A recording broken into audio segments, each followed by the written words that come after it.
Once again, it's on. Once again, it's on. I don't know where everybody at today.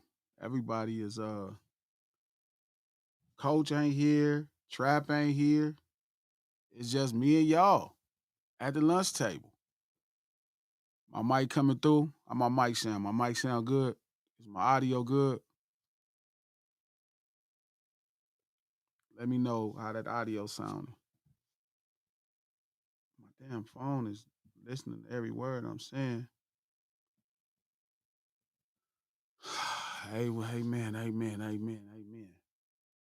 No Ceilings Live, the lunch hour, every Monday, Wednesday, and Friday, right here, noon Pacific Standard Time on Digital Soapbox. Click the thumbs up button. Again, this is probably our last week um, going live from Digital Soapbox. We'll probably only be going live from No Ceilings Podcast by Glasses Malone on YouTube. Um, subscribe to that YouTube page now.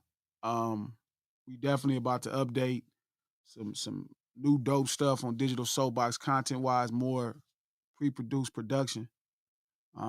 It's definitely time to start cutting my film and TV chops. So producing way more songs, producing more content, producing more ideas. Um, so we'll start doing all the live stream stuff from No Ceilings by Glasses Malone YouTube page. Make sure y'all subscribe to that. You know what I mean? We do this stream to support the No Ceilings podcast. You see if the podcast went up. Did the new podcast go up? Oh, yep. The new podcast went up 18 hours ago. Conversations on a Tuesday with my brother Peter Boz. Really great conversation. I peel back some layers, things that I'm going through, you know what I mean, in this business, trying to keep my sanity, and really not destroy people's lives. There's an innate level of street justice in me, you know what I mean, that allows me to make sure people understand what's fair. And I have to adjust that sometimes. Um, but yeah, it's a great conversation. Conversations on the Tuesday. You can check it out on No Ceilings Podcast. That's on Apple Podcasts, iHeart Podcasts, or anywhere you get your podcast from. No Ceilings Podcast, executive produced by Charlemagne the God, the Black Effect Podcast Network, and iHeart. We're gonna get this thing started. Shout out to everybody at the lunch table. Y'all already cooking. Marcus Mitchell. Random, do you eat at Hawkins Burgers? Yes, I do, my boy. Right to this very day. It's a really good burger. Shout out to No Cuz, John S, Clip, Fats. What up, Fats? Thank you for helping on all of the moderation. Appreciate that. My dog Squish. P, what's the deal? LK, thank you for stopping by. 6-7. What's up, Michelle? Fats, Rough. Yeah, Fatima. What's happening? Natasha. We'll get this thing cracking. Yeah, Lex, that was a really deep pod, man. Um, it's real too, you know what I mean? Because it's one thing I realized about hip hop, the one thing I didn't need coming into it was my ego. Like in the streets, in street life, your ego is your everything. It's your credit score. You know what I mean? Your reputation is your credit score. It's why people gonna treat you correctly. People not going to they'll treat you correctly. Opportunities come from your reputation. Everything in the streets is your reputation, your ego and your reputation. So that your ego fuels your reputation.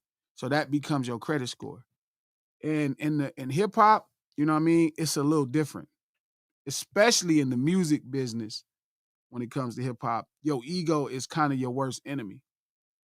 And I've been going through a lot of stuff where I've been letting, you know, um, people playing with me, and I'm not used to that because I have built a solid reputation to where people know, there's a consequence that comes with playing with me. So trying to make it make sense in a business is just very different. It's a different journey, Lex. It's a completely different journey. But either way, I'm making it through. You know what I mean, and I'm expanding on my creativity. So that's been a relief.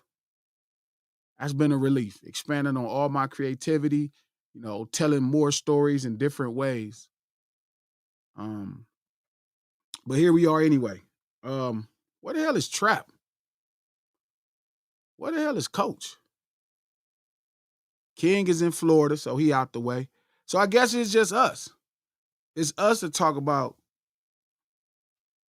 everything going on in hip hop. Because that's why we come here, right? To talk about everything in hip hop. I come to cook for y'all, y'all cooking for me. So I've noticed this. This has been a weird conversation that I've tried to avoid. This thing with Jay-Z and his son, or they're alleging, excuse me, that that's his son. Um,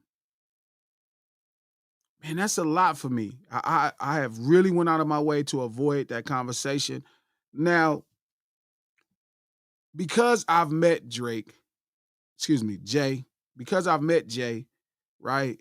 I struggle, and not to mention I am a fan of his music. Like I'm a fanatic of Jay-Z music.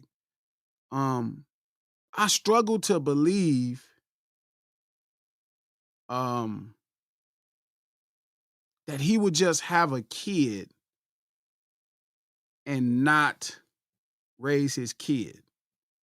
Like, now that could be I'm brainwashed because I'm such a Jay-Z fanatic, you know what I mean, on his music, and he presents himself as an honorable man. Um, Meeting him, getting a vibe where I felt the kinship with him, you know what I mean, instantly. Um, it's so many different things that make me question why I struggle to believe Jay-Z could have a kid and not be involved in that kid's life. Like, it's really, really hard. It's really, really hard. Coach, what's the deal? What's up? What's up, G? It's all good. Um, where y'all at with it? How you feel about that, Coach? You think Jay could have a kid and be okay with not? That's just a lot. It's funny. I was gonna ask you the same thing.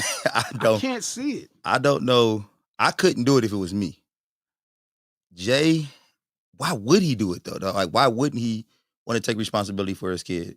Trap said he felt the mom was 16. Oh, okay. You're now? Yeah, hold on, my phone. But you hot, Trap. You hella hot too. All right, hold on a second. Hold on. Let me do that. Trap said because the mom was 16 years old. And I'm like, yeah, but it's probably one of those states. Remember, it's over 30 states in the United States of America and the whole union where the legal age of consent is 16, especially 30 plus years ago. And then it's her. She got family members coming out saying that she lied about her age anyway. She got people saying that she said that he was 18 and that she said that she was 18. So I don't think people will hold that against Jay. Like, I don't know. It's weird to me. I just think if it is his son, Jay should just or if he think it could be his son, just get the blood test and figure it out. He got enough bread. It ain't the bread. Well, the man is grown, so it wouldn't be no bread. Oh, I mean, you wouldn't feel like he had a certain obligation at that point to at least, I mean, I'm not just give him money, but kind of take him under his wing now, make up for lost time? Or you just like, all right, you my son, fuck you. All right, bye. As an adult, that sound crazy. I don't, you know what I mean? Like, I don't think it's the money. I'm trying to figure out, like, it's no way he messed with this kid's mom. That's what it had to be. And maybe I'm being too. I'm good. Yeah, you good. Maybe I believe too much in Jay-Z. Do like him. I'm a huge, but I've critiqued some of his moves, you know what I mean? But and this is where those things where, I didn't grow up with Jay-Z. I ain't spent 50 hours with him. You know what I mean? Right, It's conversations in passing, dope conversations and just really digesting his music, digesting his interviews, things that he's presented to me. But something that would just be really hard for me to believe that Jay So, has a kid. so what would be hard for you to believe that would it be hard for you to believe that he was 22 and was messing around with a 16-year-old back in '94? That was standard. All these dudes used to do that. That's what I'm saying. That's what I'm saying. Like I'm in high school. yeah. At that time, I was I wasn't 15. doing. Yeah, that's what I'm saying. Yeah, at that time, I was 15. The dudes was in college, was coming to pick up the girls at high Yeah, school. yeah, So it can't yeah. be that. I don't believe it could be something as silly as, oh, he's worried about how people are gonna judge him That's based what it on. is.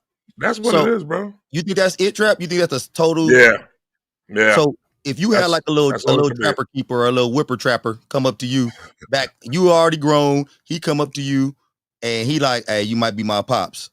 How would you and you was in Yo, the same situation with the mom? She was 16, you was see. 22. Listen. All right, first, no, it's not gonna happen right there. I think our generation, we broke that curse. Like we wasn't doing that shit. I know I wasn't doing that shit right there. I used to be tight when they was doing that shit. So, but if it was like a situation where somebody came to me 18 years later and said, yo, I think you might be my pops. I'm gonna go get it checked on. Know what I'm saying? But see, What that's reason what I'm would I saying. have not to do it? You a stand-up dude. And I Yeah, want to believe Jay-Z is a stand-up dude. And my thing is, if you think that you ain't never even messed with the broad, you ain't never talked to her, and that's what you really feel, go get the blood test. Go get the test, DNA test, whatever they're doing. And, hey, look, and listen, all right, there ain't nothing. I told you it was nothing here. Why don't he just yeah. go do that? I don't know. So I would believe the only reason he wouldn't get a test is Why? because he had no involvement with the mom. No, I don't believe that. Because me, I would get a test if it was a possibility, no matter I was just what. about to ask you. Shout out to Fatima. Glasses. I don't believe he didn't provide financial support. He went hard for Khalif Browder from the Bronx, and I believe he would do the same for his own. No, yeah. I'm not saying he wouldn't help his son, but I don't think he's avoiding parental, ownership of making this man because he's worried about the money or this person I ain't asking worried about for no money. He's not entitled to anything. The kid, the man is 30-something. He's not entitled to anything. You know what I mean? So it's not like he would have to pay child support or, it's not that kind of party. And So I thought if it, about the age idea, and it's like, if you are, even if he was 22, in 94, Jay was 25. 20, yeah. Damn. No, he came out 26 though, so he was 24. No. He came out in 96. 94, he was born in 69. Okay. Not the age shame, but damn. Yeah, he was Yes. 25 and she was 16. That's not even that crazy, especially at that time. People was just, you had seen dudes doing that. But now at this time, though, we look at the shit though. Back then, yeah, okay. Back then, niggas was doing creep shit back then. But right now, if that shit come out right now, niggas say that shit like that, be. And you know what I'm saying? That shit gonna be looked upon like it's gonna be looked upon crazy, bro. This man good. So Trap, you think it's and G, y'all think it's because it's 2025, he can't, like if it was 88 or 96 or something, like he'd be fine with coming out and be like, all right, maybe this could be a possibility.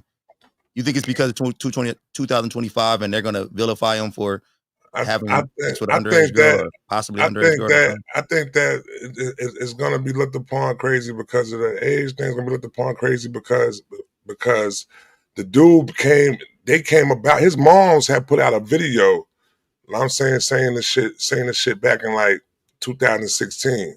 Before that, I remember when I first seen I don't know if it's the first dude. I don't know if it's the same kid that I seen years ago. When niggas was like, yo, hold on, that gotta be an old kid. Niggas seen like a picture of the kid, like, yo, hold on, he had to say, no, this all lived, all that shit like that though. What state was he born? What state was Jersey.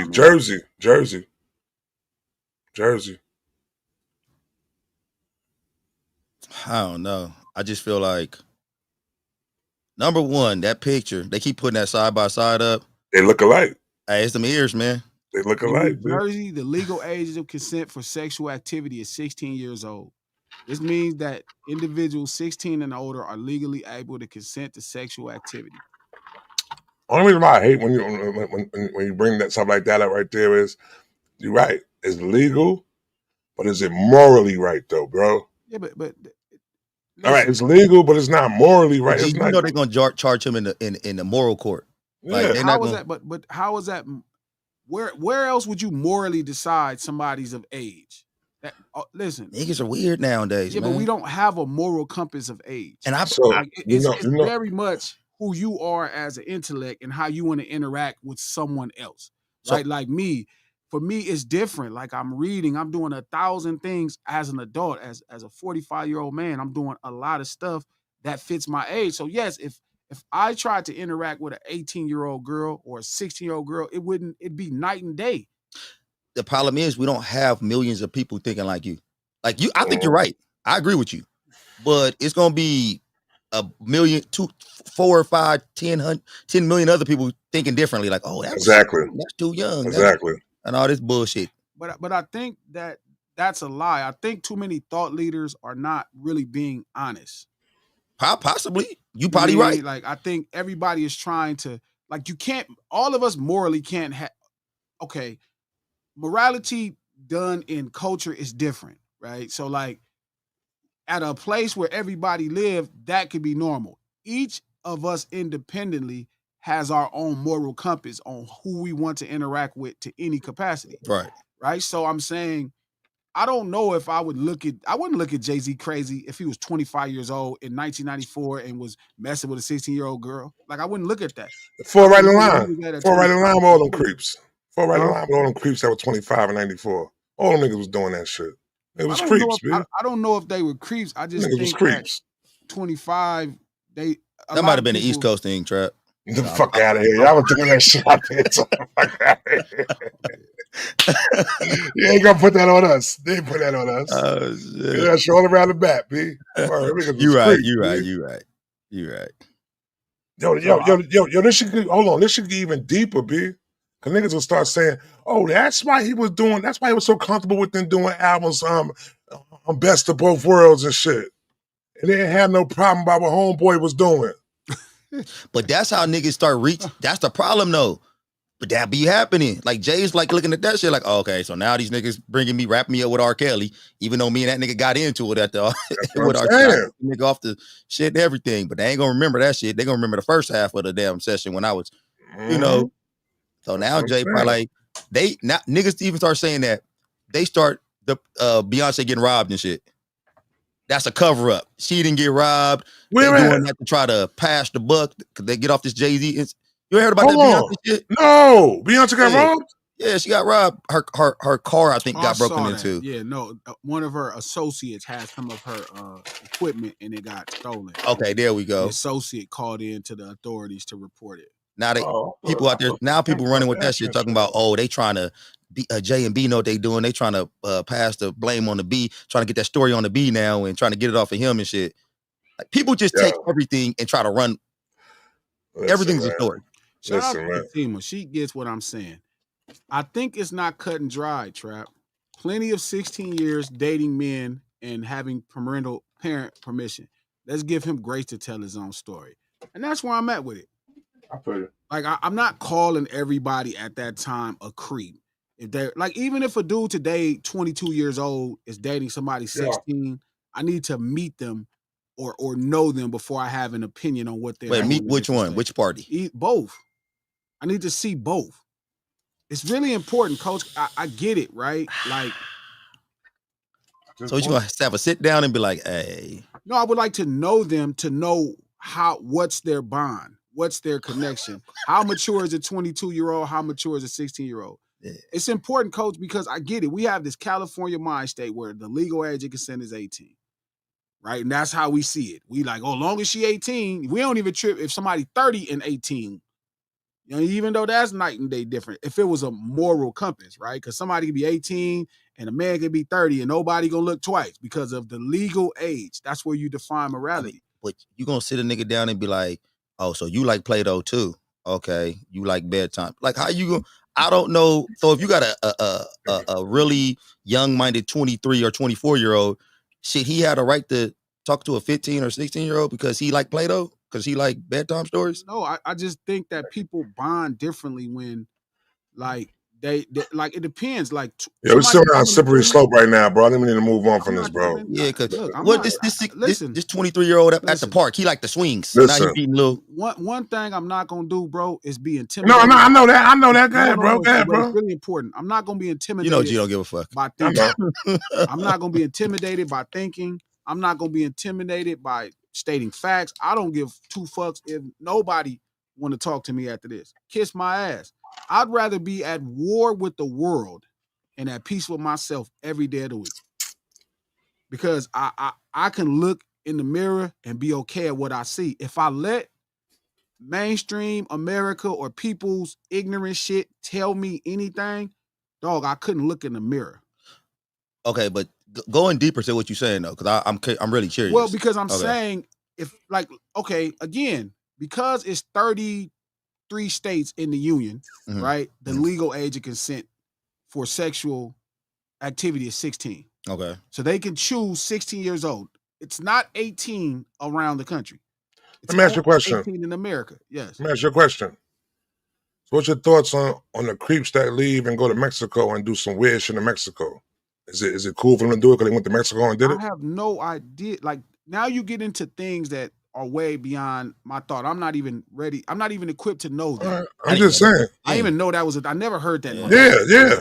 Niggas, Now niggas is creeps and go to Mexico and do creepy ass shit in Mexico and I then never fuck around. heard Yeah.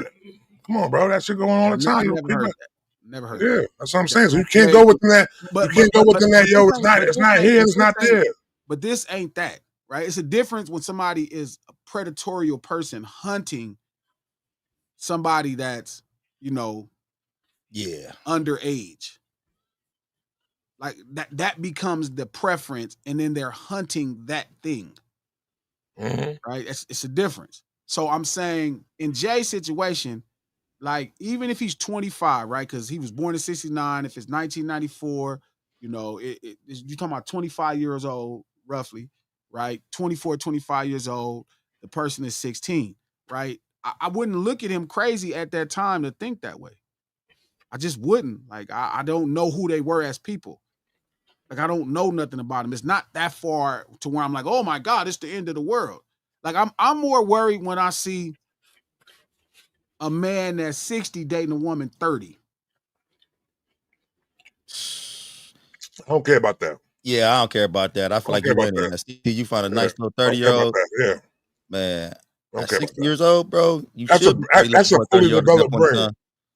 time. My bad, Coach. Yeah, you're right. No, I'm just saying, have you seen some of these 60-year-old women out? Yeah. Well, so my question to y'all is, how do y'all think y'all come up with your moral compass for this?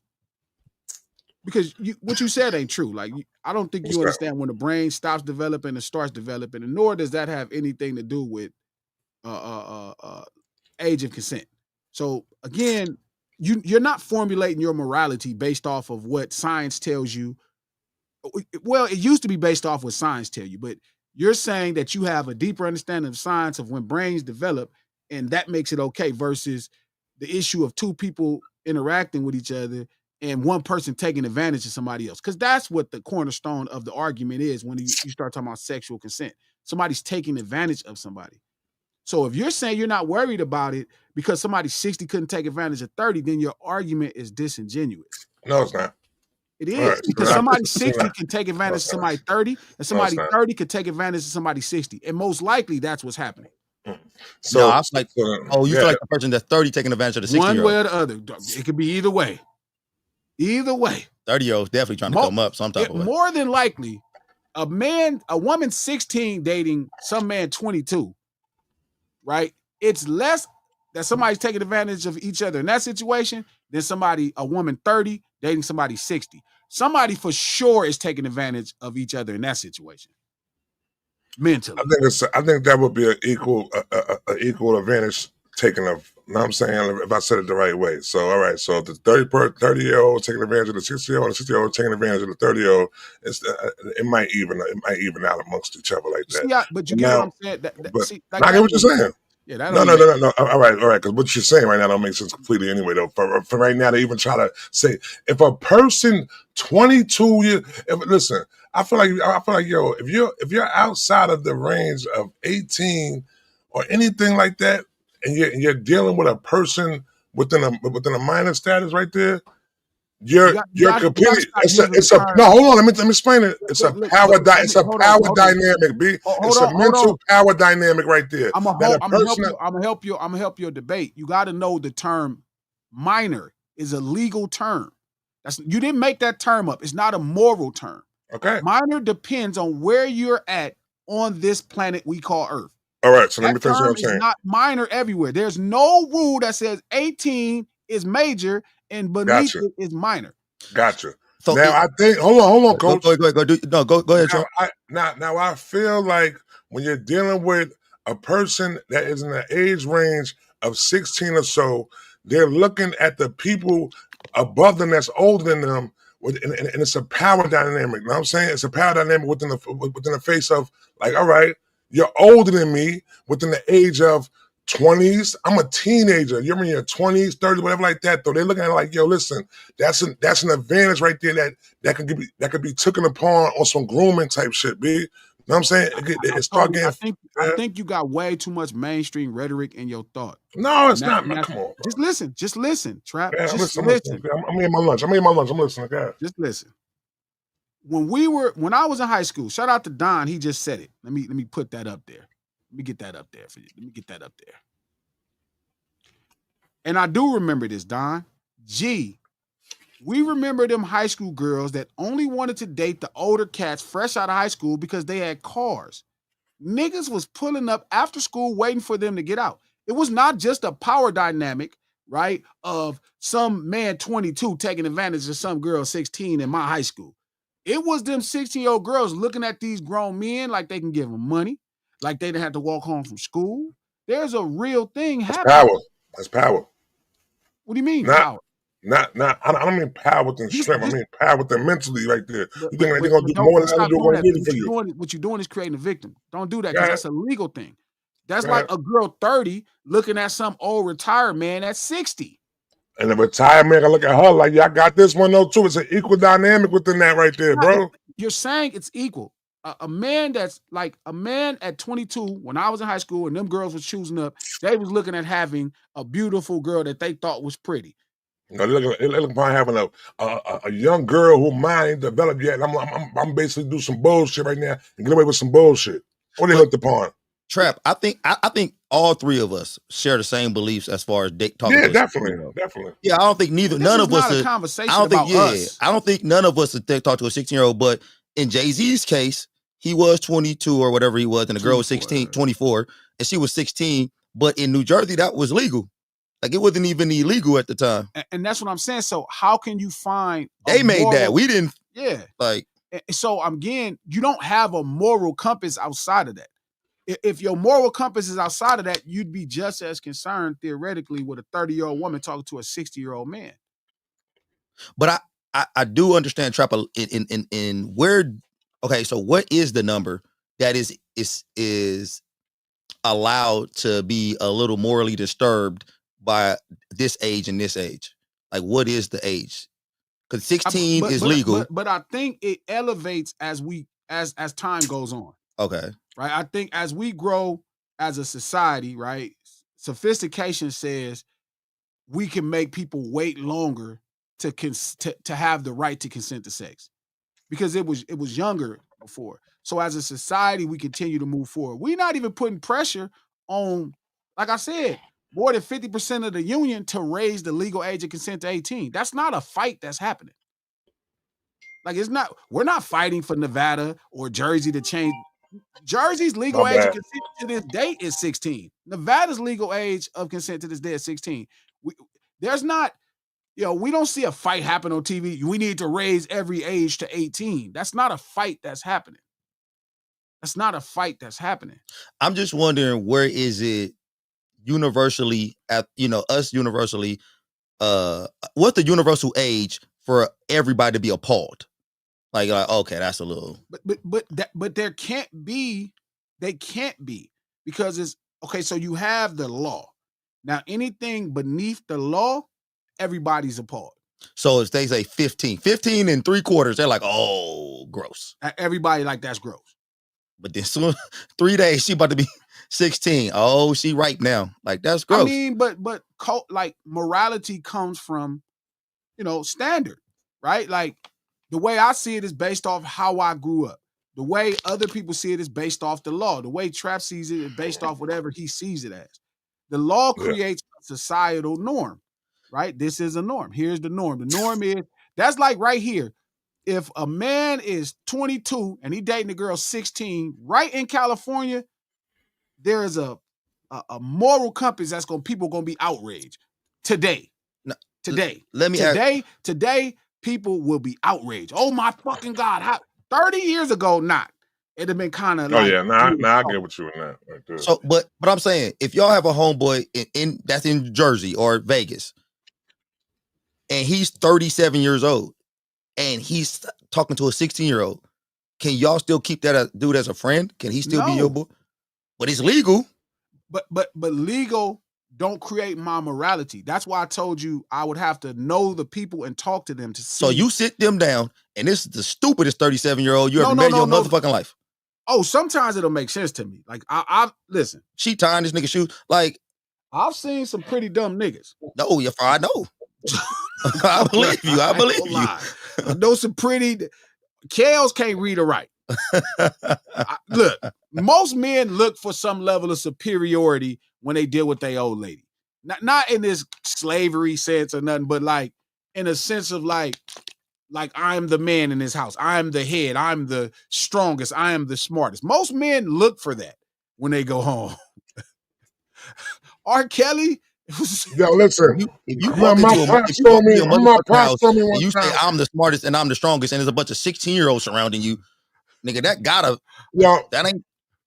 be crazy right there. I never get my pops telling me, yo. He said, man, I don't want the brightest color in the coloring box, B. It's already funny. He said, I don't want the sharpest knife in the drawer. He said, I want the sharpest knife in the drawer. Oh, they look down at smart women. They just be like, oh, this motherfucker too smart. But you get what I'm saying? So society changes. When Pop told me, he said, I don't want the sharpest knife in the two. I don't want the sharpest knife in the motherfucking civil war shit, man. He's trying to make sure he keeps some level of order and control. When he told me that shit, I said, God damn. That nigga said sharp knives cut. I want a driveway to go all the way to the garage. A little short. I'm good. Because I'm telling you, I have homies who I think date down because of how they see themselves.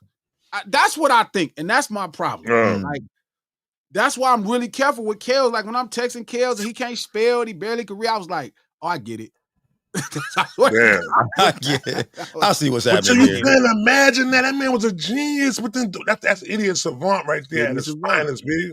Yeah, idiot savant. And when I tell you, be using some crazy words, and I'll be like, I was like, oh, I get it. Not right. I'm not saying it's right. I'm just saying, oh, I get it. Because, like, if he was dating a professor. Yeah. Oh, they couldn't even talk. Imagine them trying to talk at dinner. Like when she sends a meme, like, her meme might be a little bit more intelligent. And then he trying to catch, what does that mean? What does that mean? What does that mean? It made me not want to go back to the studio. I'm like, damn, was he really like that though, bro? Bro, it's worse than that.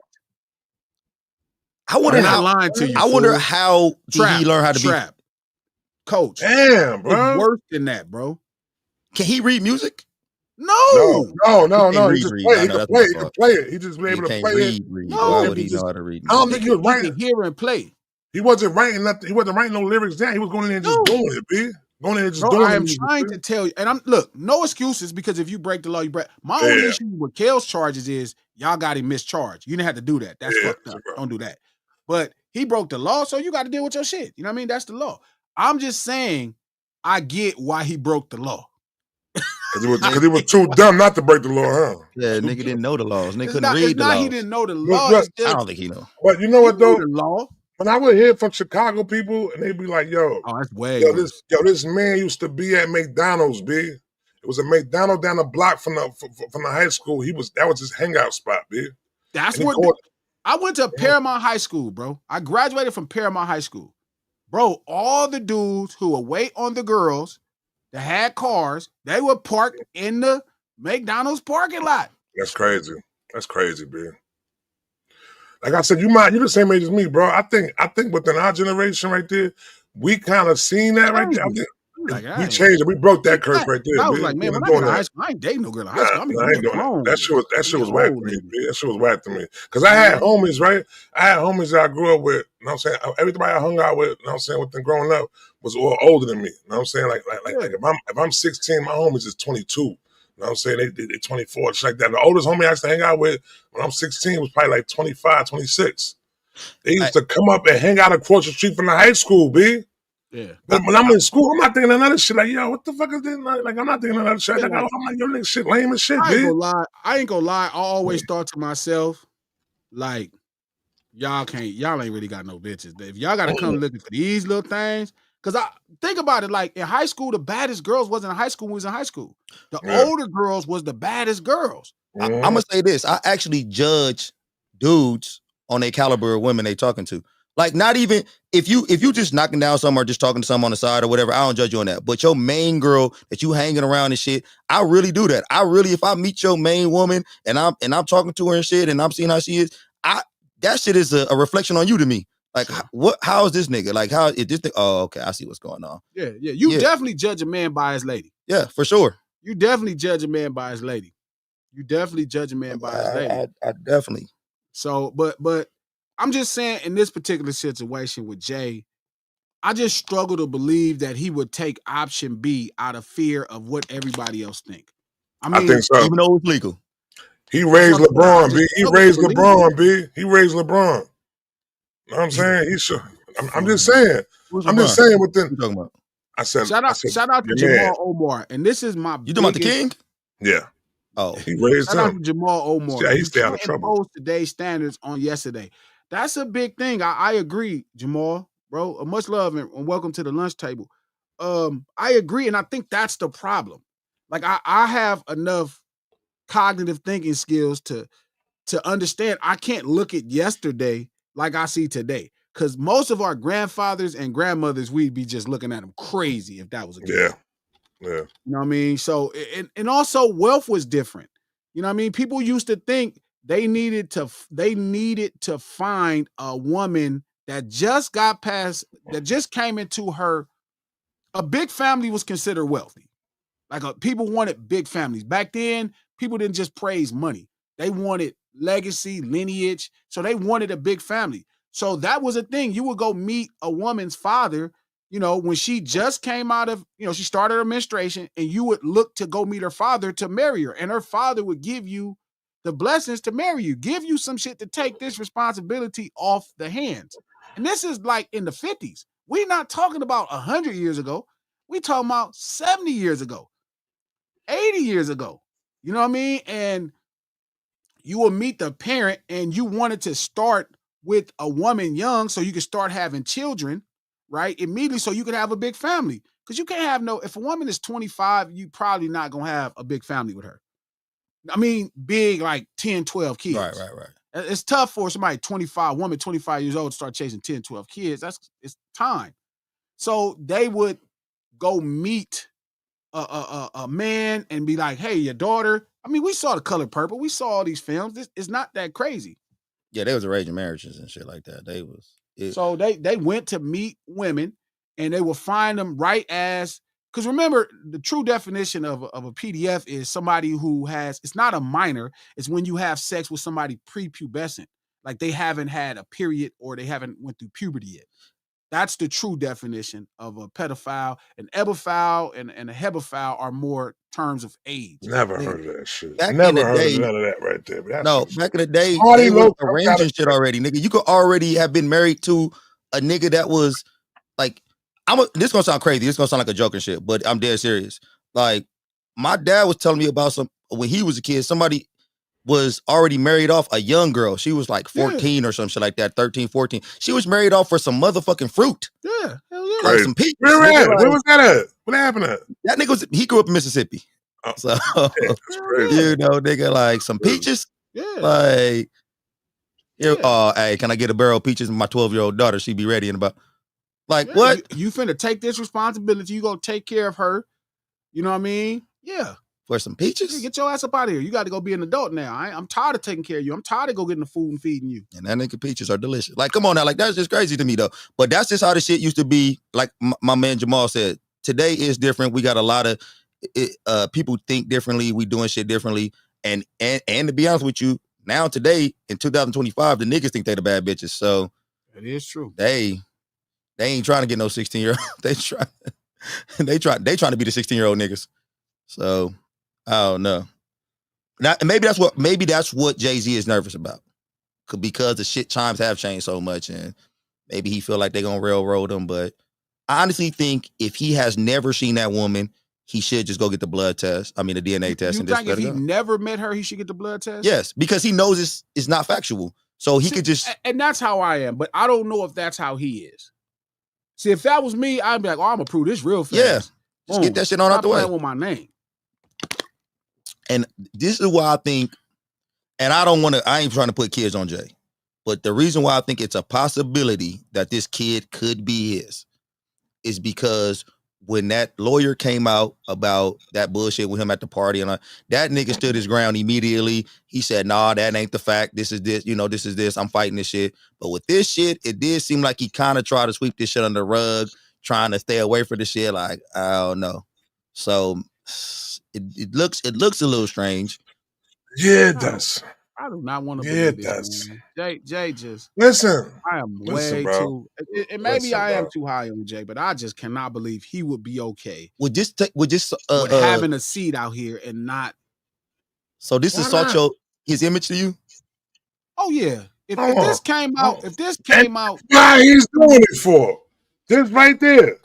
You, Jay, the whole Vengers right now will feel a certain way about Hove if this shit came out crazy. No. I wouldn't feel any kind of way about Hove if he didn't know. You're looking at him a certain way. No. If it comes out later that he's been avoiding this person, knowing that this person is his son, that's different. But I should look at him different at that point. So what would be your thoughts then? What would you think? I mean, now I'm going to start like how Nicki Minaj be talking about him. Some of this stuff is going now. I'm like, okay, maybe. Look at Trap. Like I told you. Yeah, but again, that's why if I'm him, I'm rushing to do it to show everybody. Not me telling Hove what to do. I'm saying that what I believe is Hove is not taking the test because he's like, this is ridiculous. I'm not getting in all this clown shit. I don't care about none of this shit. I ain't never met this man mama. Maybe that's what I believe. You might be right. Maybe he's saying if I take the test now, it's gonna be 40 other niggas that look like little baby camels that come out and be like, now that right there, coach. What you said right there. Yeah, I can go. And then now I got to take 40 more tests. And like, sure, maybe that could be something else. Yeah, maybe he's thinking that shit. Like I ain't about to I cannot believe it would hurt me to believe Jay-Z is like, man, I mess with his mama. That could be my son. He looked like me, but I'm gonna avoid the test because I'm worried about what everybody else thinks. Y'all sitting here acting like y'all never watched the Maury show, B. like, come on, bro. We done seen this shit 100 times on the Maury show, B. Jay-Z. But Jay-Z did it. They should have went to Maury. Maury had this shit done a long time ago, B. On some real shit. This shit would have been done. Steve would have been there. You know what I'm saying? Like that. It could have been not. It could have been. I don't think Jay would have went on Maury, though. Jay wouldn't have went on Maury. He too cool for that. Like, that nigga would not want to do that. Yo, I seen a chick come up there one time, B. And after the paternity test, it had twins. And one of the dudes one of the dudes was the father of one kid, and the other dude was the father I of saw another that shit. kid. Yes. That shit was crazy. You never knew that Hey, could happen, bro. I said, hey, what the fuck? Jay might not want to take the test either because maybe there's a slight chance, or there is a small chance, or there is a big chance that that's his kid. He might be nervous about what Solange might do to his ass. Oh, Shout that's out a to fact. Sherry. But if it's not true, he could sue the mom. I think the mom passed away. Mom dead. The mom passed away. She passed away 2016. She passed away. Yeah. Lex coach just said baby kid. I tried to ignore it. What he said? That's the old Jay-Z joke. I knew G was. You had to be around. You had to be around in the late 90s to They understand. don't know about the camera. They don't know about the He camera. like Jay. He wasn't gonna say shit about that. He was That was everybody. He gonna let it go. Everybody had that joke back then. Everybody had that joke. Yeah, that is true. Remember his comeback? Remember his comeback though? That he had on the shit though? No, that was what's.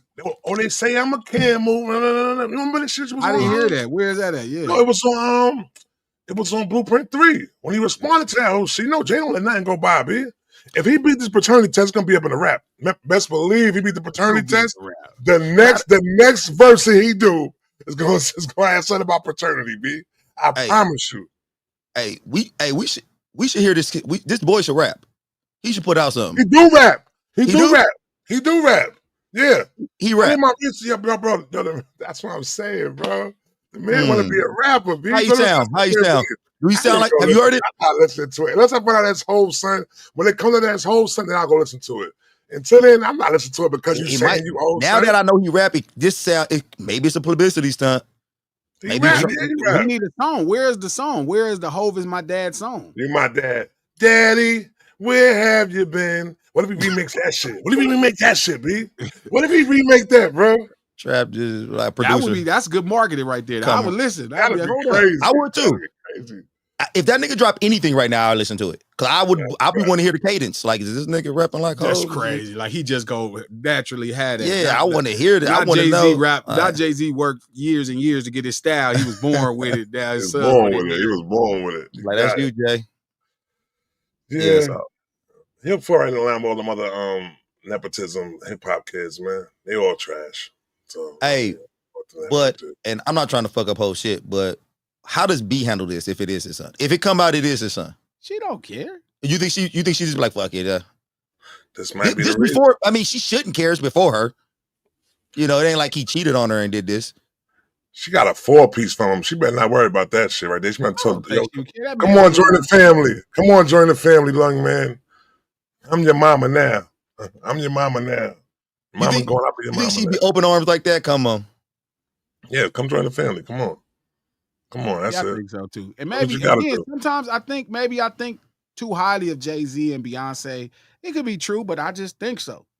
I can't help it. I think that way. I want to think good stuff about J and B, just because they are a rich black couple. So I want them to be good. But every blue moon, you hear some shit and you be like, where there's smoke, there could be some fire.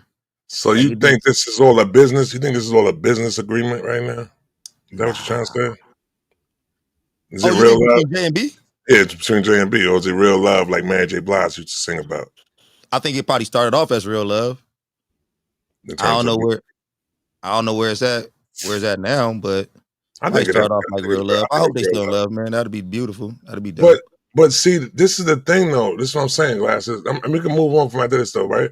But on some real shit, though, I think that because people question about the age that Beyonce was when he dealt with her.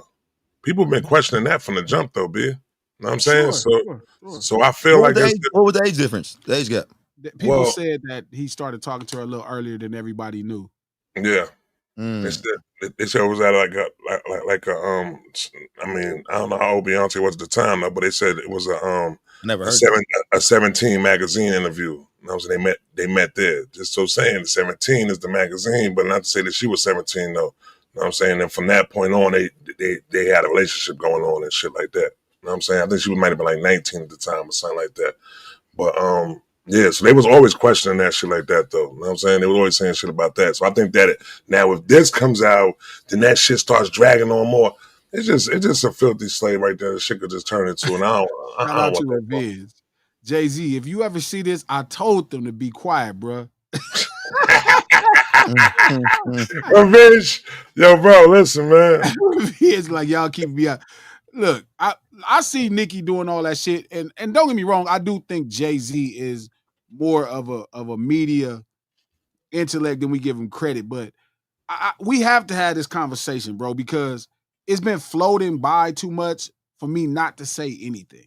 Yeah. Like this is the conversation we would have in a barbershop. That shout out to everybody at the lunch table. A lot of the conversations here is the conversations we would have in a barbershop. That's why we having them. So even the hard ones, and the hard ones is questioning somebody like Jay-Z. You know what I mean? Like somebody who I think we look at with a level of respect and I think we all not fans of possible. Jay-Z. Shout out to Fatima. My mom gave birth to me when she was 16. My dad was an adult. When my dad met my family, my mom admitted she was lying about her age to get him as her man. He did everything right as a man. Facts. That's Lex happening Diamond. a lot. My wife is 10 years younger than me. Y'all starting to sound like haters. Whoa, hold up. Yo, hold on, bro. Ain't no hate in my club. Hate, yo, listen, Hold up, hate Lex. fabric don't fit me. How old are you? Nah, Lex 52, his wife like about 42. Oh, I'm not, that's my brother right there. Get the fuck out of here, Lex. Get out of here with that. Shout out to Natasha. Glasses, where did this story even come from? This story has been floating around for a long time, actually. I've seen this story and I never really talked about it because my mind could not conceive Jay-Z would have a child, you know what I mean? And know it's a possibility and be okay with just walking around this earth knowing it and not claiming his kid. And that could be me. You know what I mean? Like that, I could be wrong, but Jay just never gave me that. You know what I mean? He never gave me that. This man got no kids. He bought little glasses walking around. Little bifocals walking around. What if a little husky nigga with some glasses came up in here talking about some, hey, G, you. A girl in the past told me, a girl in the past told me one day she thought she had one of my kids. I sent her a blood test on, you can send a blood test. We have to meet up. I sent her a blood test in the mail. Let me go send mine in. You send yours in. We gonna figure this out right now. I knew G was gonna be. He too goddamn noble for this guy. Like no. Little bifocals walking around right now. Little bifocals. Yeah, he too noble. Like this nigga would never. Yeah, hey, blood test on demand. I swear to God, on Olivia's son, dog. You ain't even got us. We already know. Yeah, on life. I know you too well to know, nigga. This wasn't even that long ago. That's the crazy part. It wasn't even that long ago. Like I found the thing online. I paid for the test. Boom, here. They gonna send it to you. You mail it back in. They send you a letter and tell you the whole thing. Hey, I think niggas don't understand how noble this nigga. Like this nigga, if this nigga was back in the day, this nigga be a knight. Shout out to Jamal Omar. To be fair, Hov did shoot his brother, so anything is possible. He did shoot his brother. It's horrible, man. Let me tell you, man. I don't need a paternity test when it comes to my kids, B. When my kids come out and I see they big ass head, B, I be like, oh, that's my baby right there, B. Every time I see my kid, all four of my kids got my head, B. I cursed them, B. On some real shit though. So I don't need a paternity test when it comes to my kids, B. I ain't gonna lie, Trap. My first son, when he was born, I was like, ain't no way. That nigga came out looking like a seal. Like, hey, that nigga was hideous. I said, this ain't no way I'm making nothing that ugly. This can't be my kid. Like, but it came about though. I didn't talk to Seals in the chat for Lil Coach. Hey, I didn't talk to that nigga for like 4 months, 3-4 months. I couldn't even bring myself to. I was like, here goes some Pampers. Like this nigga is not my. We got to figure this out. We got to get a blood test. I respect you. You the first motherfucking man in the history, human parents in the history of parents to ever admit their kid was funny looking. No, I'm dead. A father do that. A father would do that though. Mothers ain't gonna do that. Mother gonna find some beauty in their kids though, B. Oh yeah, nigga. When she talks, oh, he's beautiful, nigga. What are you looking at? Like, are we looking at this sea urchin? Like, no, that nigga was not. Hey, now if you see a picture of that nigga like a model. Now that nigga is. Yeah, that's how it always go. But at the beginning though, I was like, nah, she was mad at me. I'm telling you, for at least 4 months, my nigga, I wouldn't even go around that nigga. You ain't want to hold him. You ain't want to hold him. Yeah, I was holding that nigga like, ugh, no, this guy, who? I was trying to get down to the bottom of it. I'm going down her list of niggas she talk. Like, come on, nigga. This she was fucking. Yeah, what? Bird shit. Like, yeah, what? Nigga from the sea, what male mermaid were you? Like, that shit was terrible. Like a whole model right now. They came out and performed and took out there. Yeah, bro. But now, dude, the nigga is. Shout out to Baseline. My That's how it daughter's go. ultrasound looked like a death mall. I was finally got a problem with my assessment. Oh, Oh shit. man. Oh my God. Facts. Chill Bravado podcast. The Locals never laughed this hard on the pod. I'm gonna tell you why I laugh so hard. When jokes are funny and they're real, and you know people don't admit certain things, and then somebody finally do, it's like different. Yeah. So that for him to admit his kid looked funny, like he's like, what the fuck is this? Is hilarious because I be seeing people babies and people babies be looking crazy, and I be like, I wonder do they know they baby look crazy? Because I never heard nobody else say that. You know them niggas don't understand it. No, mamas ain't gonna do it. I think Pops is gonna do it though. Pops is gonna do it. I ain't gonna hold you, but mamas ain't gonna. They gonna see some beauty in it and what they delivered. This came out of them. They not gonna see nothing within. And I respect them for that though. I respect them for that. But it's gonna be talking Even about when nobody they else's be baby. adults and be mass murderers, they still don't see nothing wrong. Oh, Exactly. nigga. Exactly. And that's why you got that Norma and Norman. Nigga, that's why you could make that movie Psycho and everybody get it. Like, yeah, Exactly. that's a mama's love right there. Yeah, nigga. But That's let what me it's gonna clear be this though. up though. My son is gorgeous. He's handsome now. That nigga is great looking. Only way you would say that if he was though, bro. Man, You know what that I'm saying? nigga. Hey, when niggas say we looking like I'm happy. It's a compliment to me. Like, You yeah, probably that came out nigga. the same way, nigga. Man, I You look probably like that came out nigga. the Like that same. nigga You is. probably looked the same way as Shout when he out came to out. Trill. Shout out to Trill, Steve, and Lex. They had a dope conversation going in the group chat. What are you talking about? And Trill says someone on Twitter says the Kendrick thing didn't divide hip hop; it corrected it. I agree. I I agree. agree. It I didn't agree. divide hip hop; it corrected it. I agree. And I thought that was such a dope point. And what's funny is I saw that point on Twitter. I saw that point on Twitter, and I retweeted it before I saw Trill, Lex, and Steve talk about it. And I agree. And I asked if Drake's death in vain, him dying in the track. We had a long argument with KD. KD is in a group chat defending Drake, cussing us all out, going bad on us. Kevin Durant is a real OVO dude, man. Yo, why is so many motherfucking NBA players like they really fuck with this boy, man? Man, that's cool.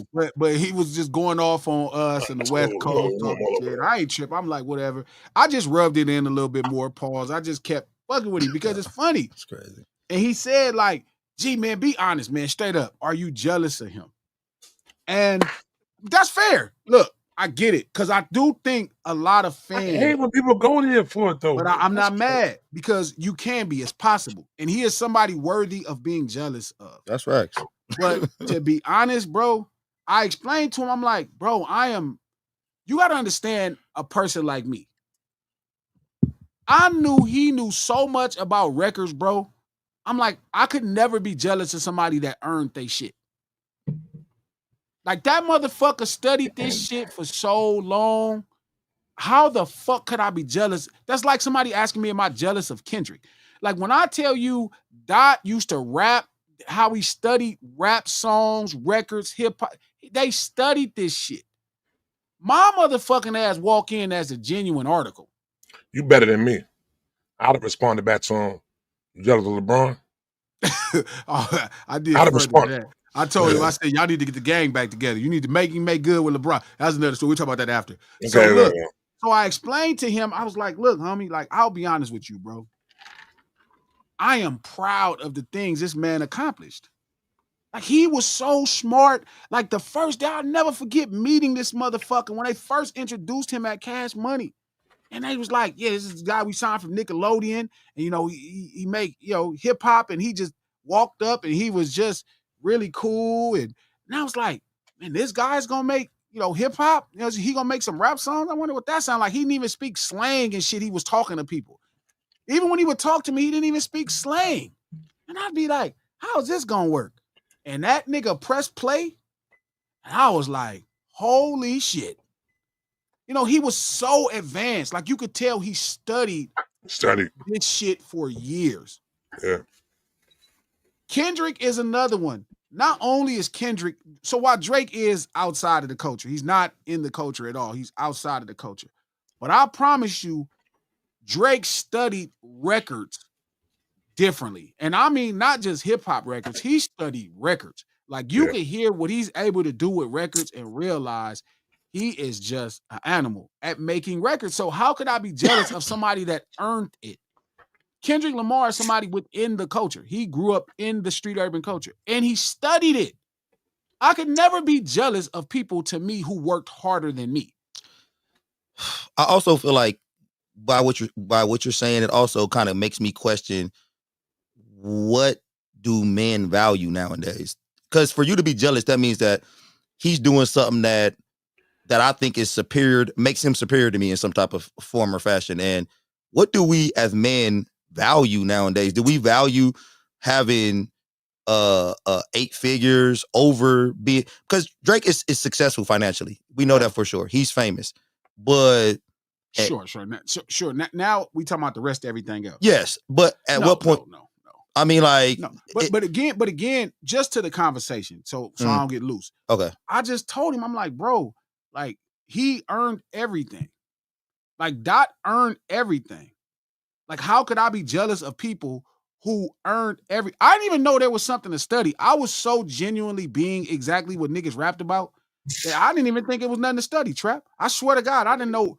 I was like, yeah, nigga, I make rap songs, nigga. That's it. That's why when you were saying just now, I really did all this stuff, and this is all real. That's what I banked on when I got into the business.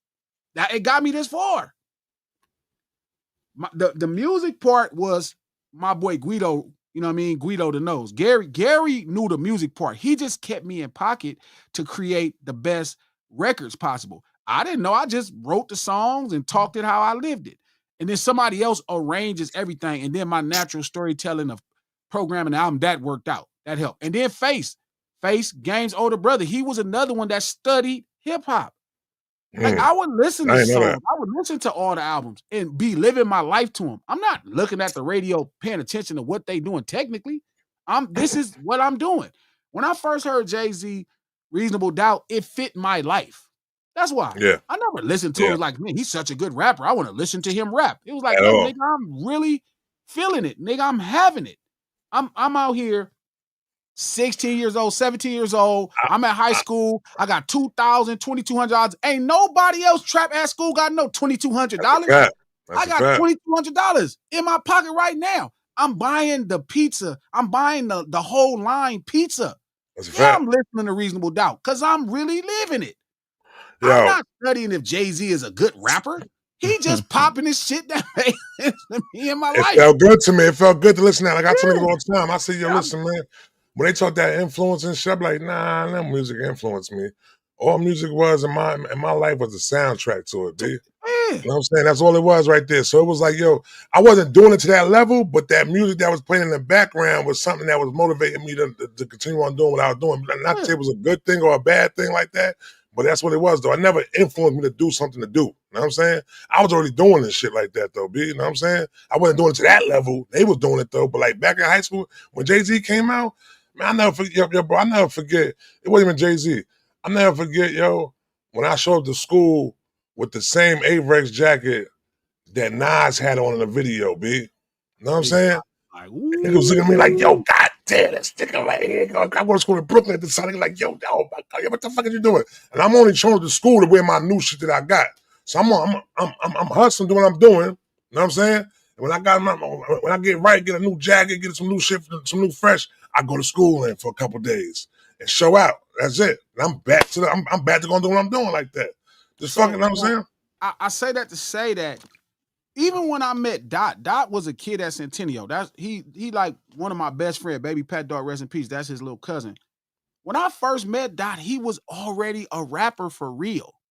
Like, he was already rapping. Drake is a rap, like them dudes studied making records. Nigga, I was living the songs. It's different. Yeah. So when I even got on in hip hop, nigga, I was just being me. It wasn't nothing. It wasn't nothing extra. It wasn't nothing on top of it. I couldn't even say, if you listen to White Lightning 200, I couldn't even say I rap like nobody because it was really just me being Glasses. This is how I am as a person. So around 2009 and 10, like to when I met Dude, 8, 9, 10, when I met Drake, you know what I mean? Like, you could tell he never lived none of the songs. You could just tell he never lived none of the songs that we grew up listening to. He might have lived like some other songs. He ain't lived none of the songs we listened to. You know what I'm saying? He was like, he was different. But when they press play, you could tell that nigga was an animal. So there's no way possible I could be jealous of somebody who worked hard. I didn't even know. Let me tell you something. Drake came to Cash Money in 2008, 7, 8, 9, right when I had certified. Him and his people reached out, asked me to use certified. He did a freestyle. So if you find it, Drake did a freestyle with my first single. That was like a big single at the time, right? All of the above. I never even paid attention to that day in the studio.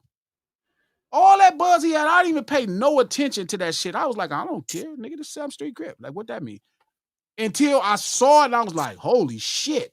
You know what I mean? This nigga knew a shitload about records. Like, he knew about records in a way that I didn't even know there was nothing to know, coach.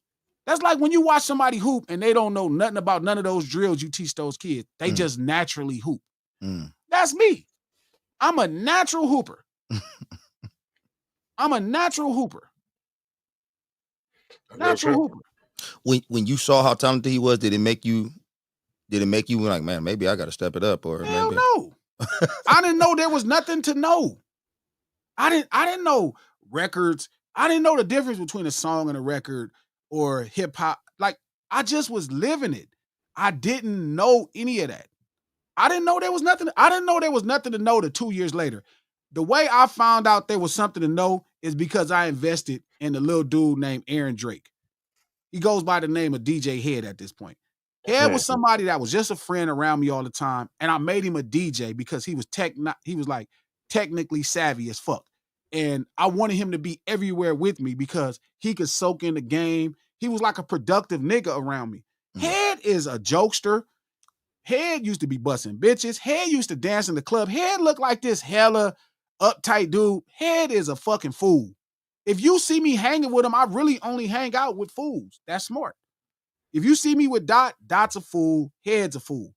But again, you know, they are very much taking in everything. Head became a DJ. He started playing records for years and years and years. And in 2011, he taught me, hey, you know, man, Glasses, your songs are slow. Like, there's this thing called BPM, beats per minute. And that was the first time I got introduced in hip hop as there's something to know. Hold on, bro. How did it do to the BPMs be? Head did. So when you was already rapping and you was getting your beats and all that, you wasn't concerned about beats per minute. You already had a record deal. You already was $1 million made $2.5 million. And you ain't know what BPMs was. Not a soul. That's ill. Nigga, I'm telling you. Nigga, I had no idea. Nigga, it was Luke, ballads, rap. Wow. Wow. G-Thing and I Seen a Man Die sound the same to me. He was a crip rapping. He was. That's a fact. His main thing was cripping. Do you feel what it was? You wasn't really like, you wasn't seeking the knowledge and learning what the contrast was about making the record was at that time. No? There's nothing you don't, unless you want to be a rapper. That's what I'm saying. Yeah, for your life, and you meet other people that makes records. Those are not things that innately you know. But you surround yourself around people that day one. Glasses, do you know how to count bars? That's the only thing I knew how to be an MC. So, but you surrounding yourself around people that you would say was interested within knowing all this stuff though. So like Dot would know all this knowledge within making the record. Like, but what would make you not want to know it though? It's not I didn't want to know it. I didn't know there was something to know. All right, I got you. Yeah, that's fact. You get what I'm saying? It's like I'm telling Coach. Like, you watch niggas play basketball. Yeah, nigga, we grew up at a time trap. Coach, maybe it's different for y'all, but where I go grew up at, you can go to the park and just play basketball. Yeah. The closest you can get to a nigga showing you about basketball is when you play for the park league or you start playing in high school. Now I see kids running drills. Nigga, some of these drills some of the shit Coach be having the kids, I'll be like his son is dribbling this heavy ball. I never in my life saw a heavy ball. In my entire life, all the years I played basketball. Nah, that's a fact. I'm I not get what talking it about I was, play though. organized ball. I played organized ball 2-3 years max. I still never saw heavy ball. Nah, I get You exactly get what what it I'm was. saying, Bro. coach? Like, Yeah, no, nigga, it is. So when I'm in hip hop, bro, I'm not knowing there's nothing to know about records. I didn't know. Nigga, where would you go play? I used to beat niggas play organized ball for money. I'm not lying. Yeah, yeah, Because I knew how to play yeah, naturally. yeah. So I never knew that there was nothing to know because I was already successful at it. Same with hip But hop you and got reggaeton. so far within not knowing nothing, though, bro. I swear to God. I Man, think it so was it's because not. it was because you being a crip, B. You bullied your way in the game, B. I I think you swear to bullied God, your I way in the didn't. game, On B. I think Olivia you Soul, bullied I your way in didn't. the game, B. I I'm gonna think the tell nigga you. said he was a raw talent. Nigga No, was I'm gonna just tell you what it was, bro. You It got was bullied your way in God. the game. It was God. No, because the first dude that did my first mixtape, I proved to him that I was a quality MC. Now, again, MC just means you know how to get on this thing and you know how to write. Like I was articulate. I was already at 13, 20 on my SAT. I was smart and I had lived this life. So culturally, I could talk the talk and I could write and I had rhythm naturally. Yeah, I didn't have yeah, to develop it. My yeah. writing developed a little bit more, but I was already a writer and a storyteller naturally. So when Gary let me in the studio, he closed the door the first time. Second time, he opened the door for me. He was like, I want to work with you. He was the one who knew about records and BPM. Hey, Okay. I got a quick question. So when you started rapping, was it something that you you sought out to do, or did somebody or was you just rapping with some friends? Somebody heard you rap, or My little brother, K-Style, got out of YA. And my mom said, man, I want you to do something to keep your brother out of trouble. That's how I started rapping. He came home from YA wanting to rap, and I was selling dope. And I just had the money to pay for studio time. That's how I started rapping. Couple buddies I met after that time, we be playing about rapping, joking, whatever. I ain't taking this. I'm selling drugs. I ain't thinking about this. Hey, it's crazy. I never asked you that shit in all these years. Like that was super interesting because you always told me about the beginning of your record, how you wasn't, that wasn't your thing at first, but I never thought about how did you ever get like this even started rapping? How did that even shit come up? But that's you was I got writing you, rhymes little before brother. that, though, right?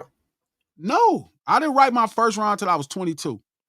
That's crazy. And what year is that? 2002? 2002. That nigga sound like an African basketball player. That's great. Like a Exactly, 7'2" African basketball coach. player. Exactly, coach. 2002. I started This is playing my basketball when I was I wrote 17 my years first. old. I had already everything. This So I nigga wrote Keem my Olajuwon and no shit. for real, Nah, he bro. Giannis. I He wrote Giannis my and shit. first rap then. You know what I mean? That's when I first wrote my first rap, and I liked it as a way of therapy. Like, What's your first rap? What's your first rap? No, stop. What's your first rap? Let me hear it. I don't even remember. No, That you remember nigga your is first he rap. don't want Get to Get the fuck say out it. of He here. think it was Get the whack. fuck out of I here. gotta, You no, remember because your I think first about rap, it, wrote. nigga? I swear to God, it was a song called "Gangsta Shit." That sound about Yo, right. Then it listen. was like pop. Next episode, listen. If we get it up to 50, 100 likes, he got to spit his first rap. I gotta find it. I'll have somebody try to Don't find find it. Monday. But If we get 22, 100 likes on no ceilings, he got to spit his first rap. Please.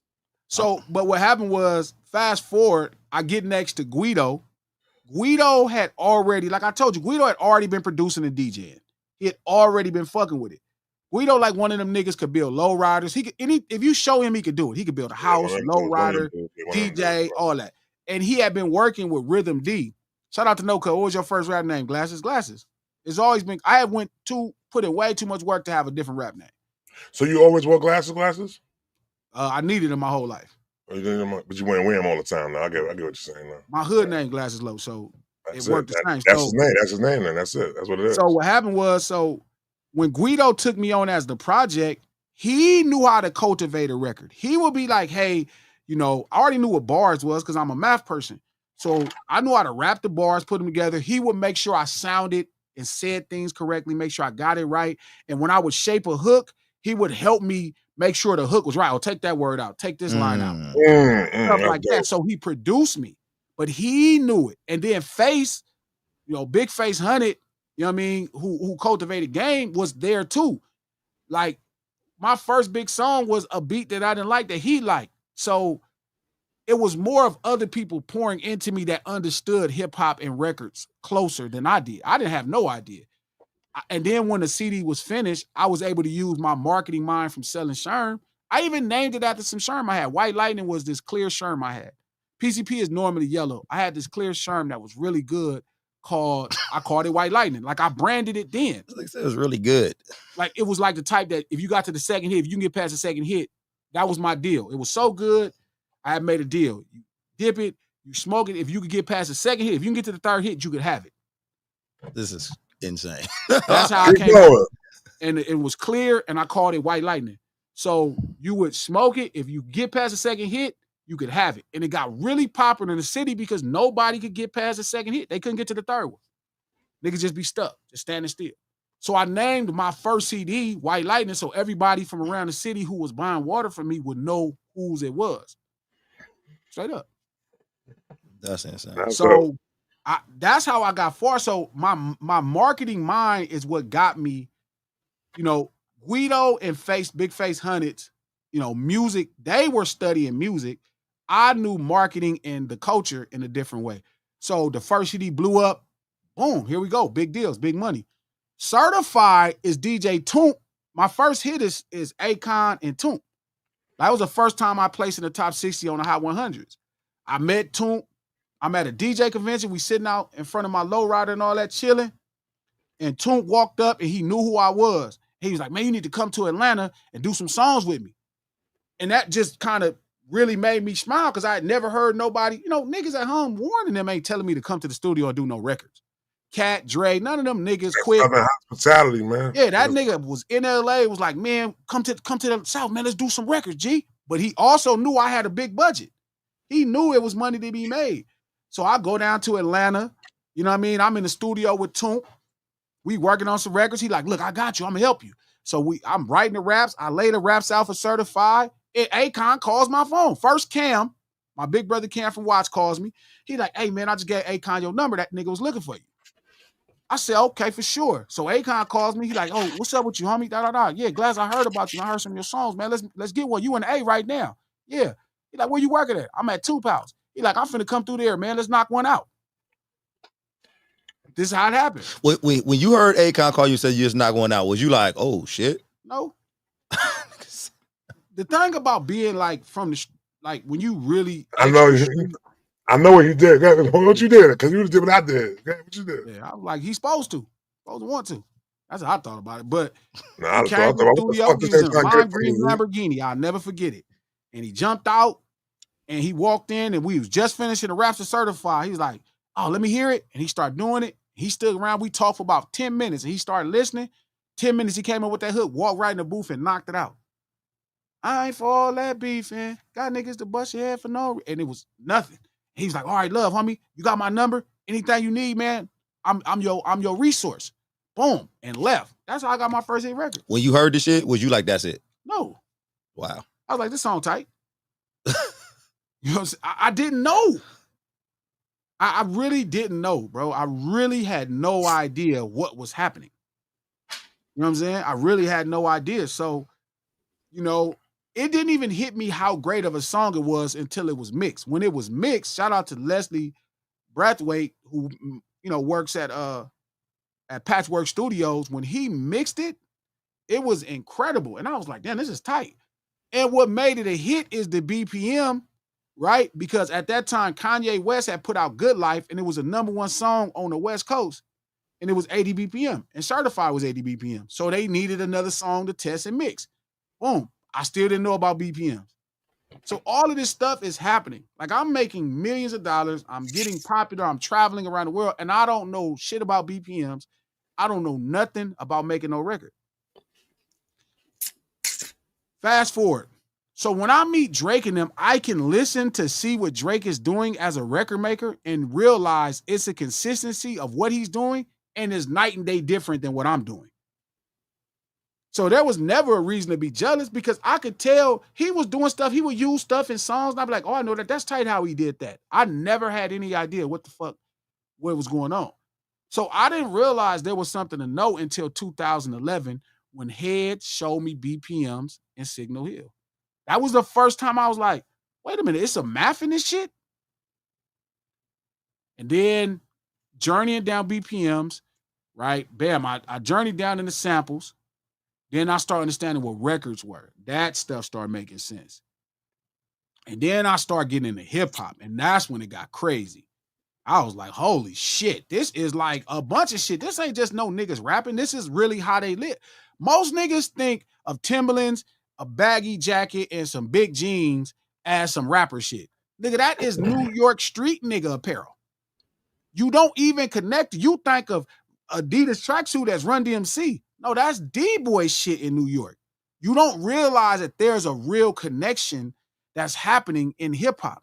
And that was Drake's issue in the beginning of it.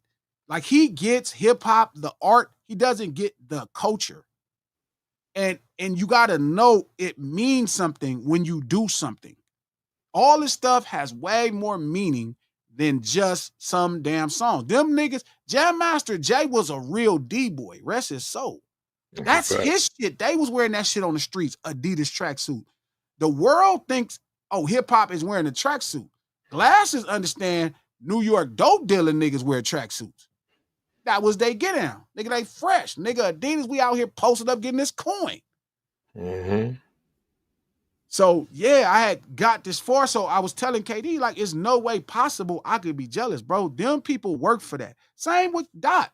Dot's first mixtape, he had a developmental deal with Def Jam. Kendrick Lamar had a developmental deal with Def Jam for years. Jay was one of the earliest people to believe in Kendrick Lamar, whether people know this or not. Here's some Kendrick history. Y'all love y'all Kendrick history. He was the first person, and Def Jam gave him a developmental deal around the time Jay was in charge. At this time, J-Rock had his deal at Warner. Kendrick had a developmental deal. And I watched him kind of do like these. You know what I compare it to? He made a project where he was rapping just like Jay-Z. That was his first project. Oh, Kendrick? Yes. Wow. And you know what I like it too, now that I understand? At that time, I was like, I'm like, he's a kid trying to find his style. But now that I see what it is, you know what I liken it to? Did you ever see that video that's going around on Twitter where Kobe was following Hakeem? Hakeem was teaching him footwork? Yeah. That's what I liken it to. I liken what Kendrick was doing with Jay-Z's style initially as to Kobe learning footwork from Hakeem Olajuwon. Like, he had the video, he had the songs, and he just was kind of mastering the style that is Jay-Z's. And then, he put out a project that was him doing his version of Jay-Z's style. He did the same thing with Wayne. That's why, whether or not he admits it, one of the hardest things was when Wayne did all of that shit. I know that bothered him because I personally know how much that nigga loved Lil Wayne and how much he looked up to him. His next project was a take on the Carters. He did a whole project where he was rapping like Lil Wayne. Yeah. That's like Kobe Bryant molding himself after Jordan with fadeaways. Now, at that time, I didn't know what the fuck he was doing. I'm just like, he liked these niggas as rappers, so he rapping like them. I didn't realize he was he was mastering styles. You know what I'm saying? He was mastering styles to develop his own style. And then he came in the NBA as this complete player. By the time it's his time in 2010, 11, you feel me? He mastered all of these styles and became a complete player. And really, his culmination of everything just happened last year. See, he made a lot of shit happen in development. He's a master now. I don't agree with that. I know you don't. That man became a master since, I'm going to say, his mastery shit probably really reached to Damn. I'm going to say Damn. No, he wasn't even a master. I'm gonna say Damn. I'm gonna say Damn is what it was. I think Damn is when he mastered record making. Yeah. I don't think he mastered. He was a master. You only feel like he mastered it because he gave y'all LA sound. You gotta stop this shit, bro. I don't believe in LA sound, so please don't say that. No. He had a black belt in Damn, and now he got like his 3rd or 4th degree. No. Bro, your Glasses love GNX for the fact that this is the one album that he came out with that really represents where he's from. That's what. That's being intellectually lazy. You know what I think of hip hop. You know what I think of hip hop, and you know. Bro, you called this the greatest album of all time. I did not say that. Minutes it came out, bro. I did not say that. You saw it one time and said, "Yo, this is the greatest album that ever came out." This is the greatest album that ever came out. What you said then? What you said then, bro? I said it was his greatest album. Same thing. So now It's you not the same. I walked in that studio, bro, And I told and you, you this said was Kendrick's greatest album. same thing. So now I And it's walked in not the the same studio. thing. I walked in the studio. He's already started the fucking lunch hour, right?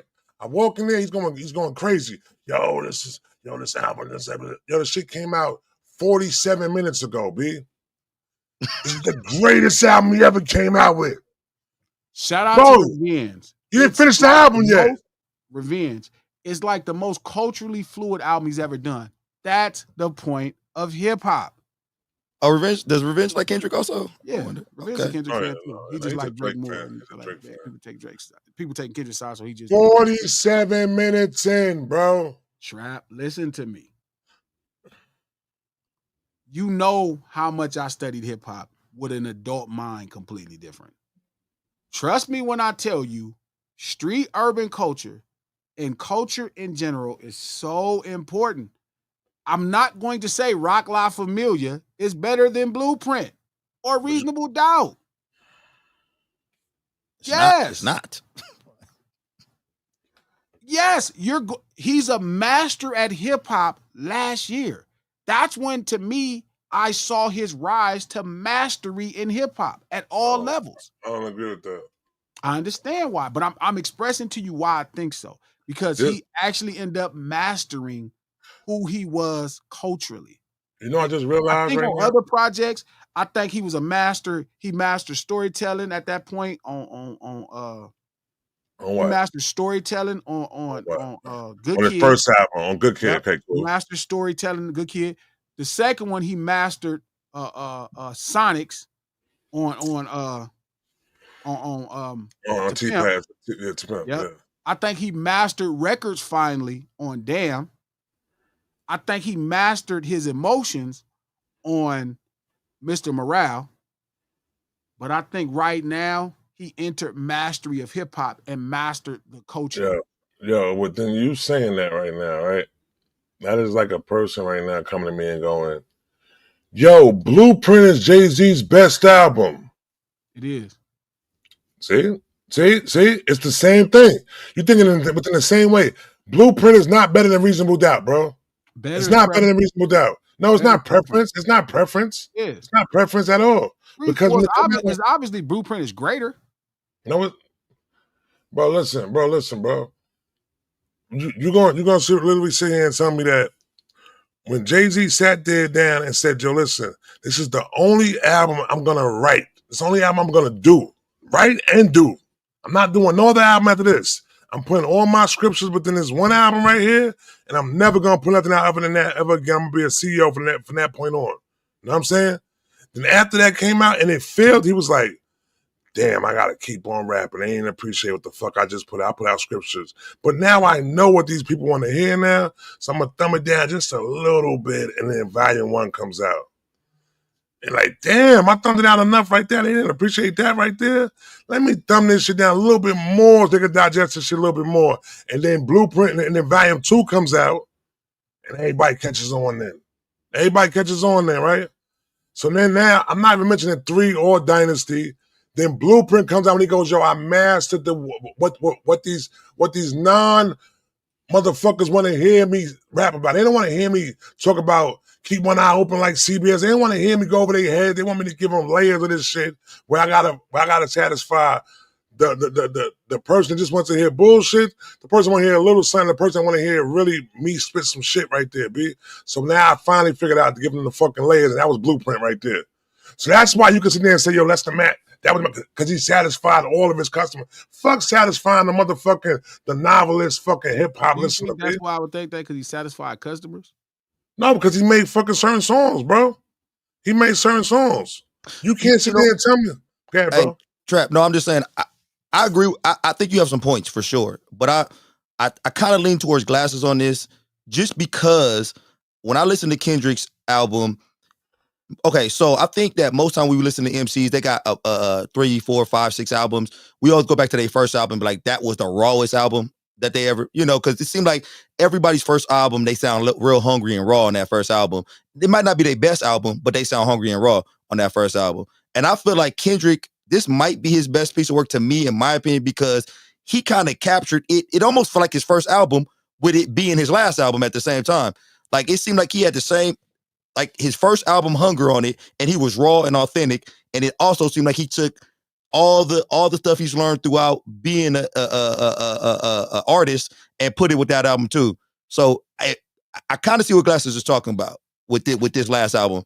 And I'm not necessarily saying it's my favorite album by his, but I get what he's saying. Like that album, when I listened to that album, GNX, I'm like, damn, this sound like he rapped. It's like he put it all together in that album to me. All I feel like he did though, B, I feel like Kendrick has been a genius within the way he's been putting his albums out. You know what I'm saying? So it's like he's found a way to making sure every album is totally different from the last album. You know what I'm saying? And like all great artists grow within their career within the point where they're not going to give you the same album over and over again. So Kendrick gave you a different, they like to say it's a different form of media, a different form of literature. You know what I'm saying? So they say the first album was a movie, the second album was a poem, the third album was then what they call it, their album was radio. I think they said, what was the radio? They said something like that. The fourth album, Mr. Morale, was a play, and this album right here, this album supposed to be radio. I forgot what Dan was supposed to be, but it was different from the literature. So it's just so far and so different than the past one that I think that the next album he come out with, they might say the next album he come out with is the best album. Well, I don't think nobody thought Mr. Morale was better than Good Kid. So I don't know if that's true. And I said that, you know what I said that when I heard that? I said, yo, 7 years from now, we have, how many years we have? We have 4 years now? It ain't been 7. I said 7 years from now, people will appreciate Mr. Morale more than they doing it right now. That's your genius within him right there. You know what I'm saying? I'm not disagreeing that people appreciate it more, but it ain't going to rise in reverence the way you think. Because it's very personal, man. It's like I always tell you with Marvin Gaye. It's like comparing, I want you to hear my dear. Like I keep telling you, like, the more I studied hip hop, man, it is very much a we movement of a group of people. As much as you would like to find your individuality in it and make it all about you and what you want to do, it really needs to be about us. And I can't double down. I can't stress that enough to you from really studying hard. And so you feel one question real quick. So you feel within this day and age right now, people talk about mental health right now, that the more and more people are catching on to mental health being a real, issue within the Black community and shit like that, and people need to start going and seeking help and therapy and shit like that. That we just started that probably about like 4 years ago within our community like that. Though you don't feel like as if when time goes on, people will be more attached to this album. I understand that's what he was doing within this album. I think that, but again, it's like the woke movement. You know what I mean? I think sometimes you'll realize certain things that come across at times. Like, I don't think the mental health conversation is going to stay in our communities or in Black America the way you think. You think so? Because the thing about Black America is things get abused. And like mental health is abused at this point. I'm sick and tired of niggas with trauma words. I was just about to say the same shit, Trap. I think that it's kind of oversaturated right now. And I think people getting tired of the shit. Because you start to watch people use it as a coping mechanism versus a real pathway to solutions. They almost using it as a cop out too, like almost a crutch now. I can't really do that. I don't know if it's gonna reshape.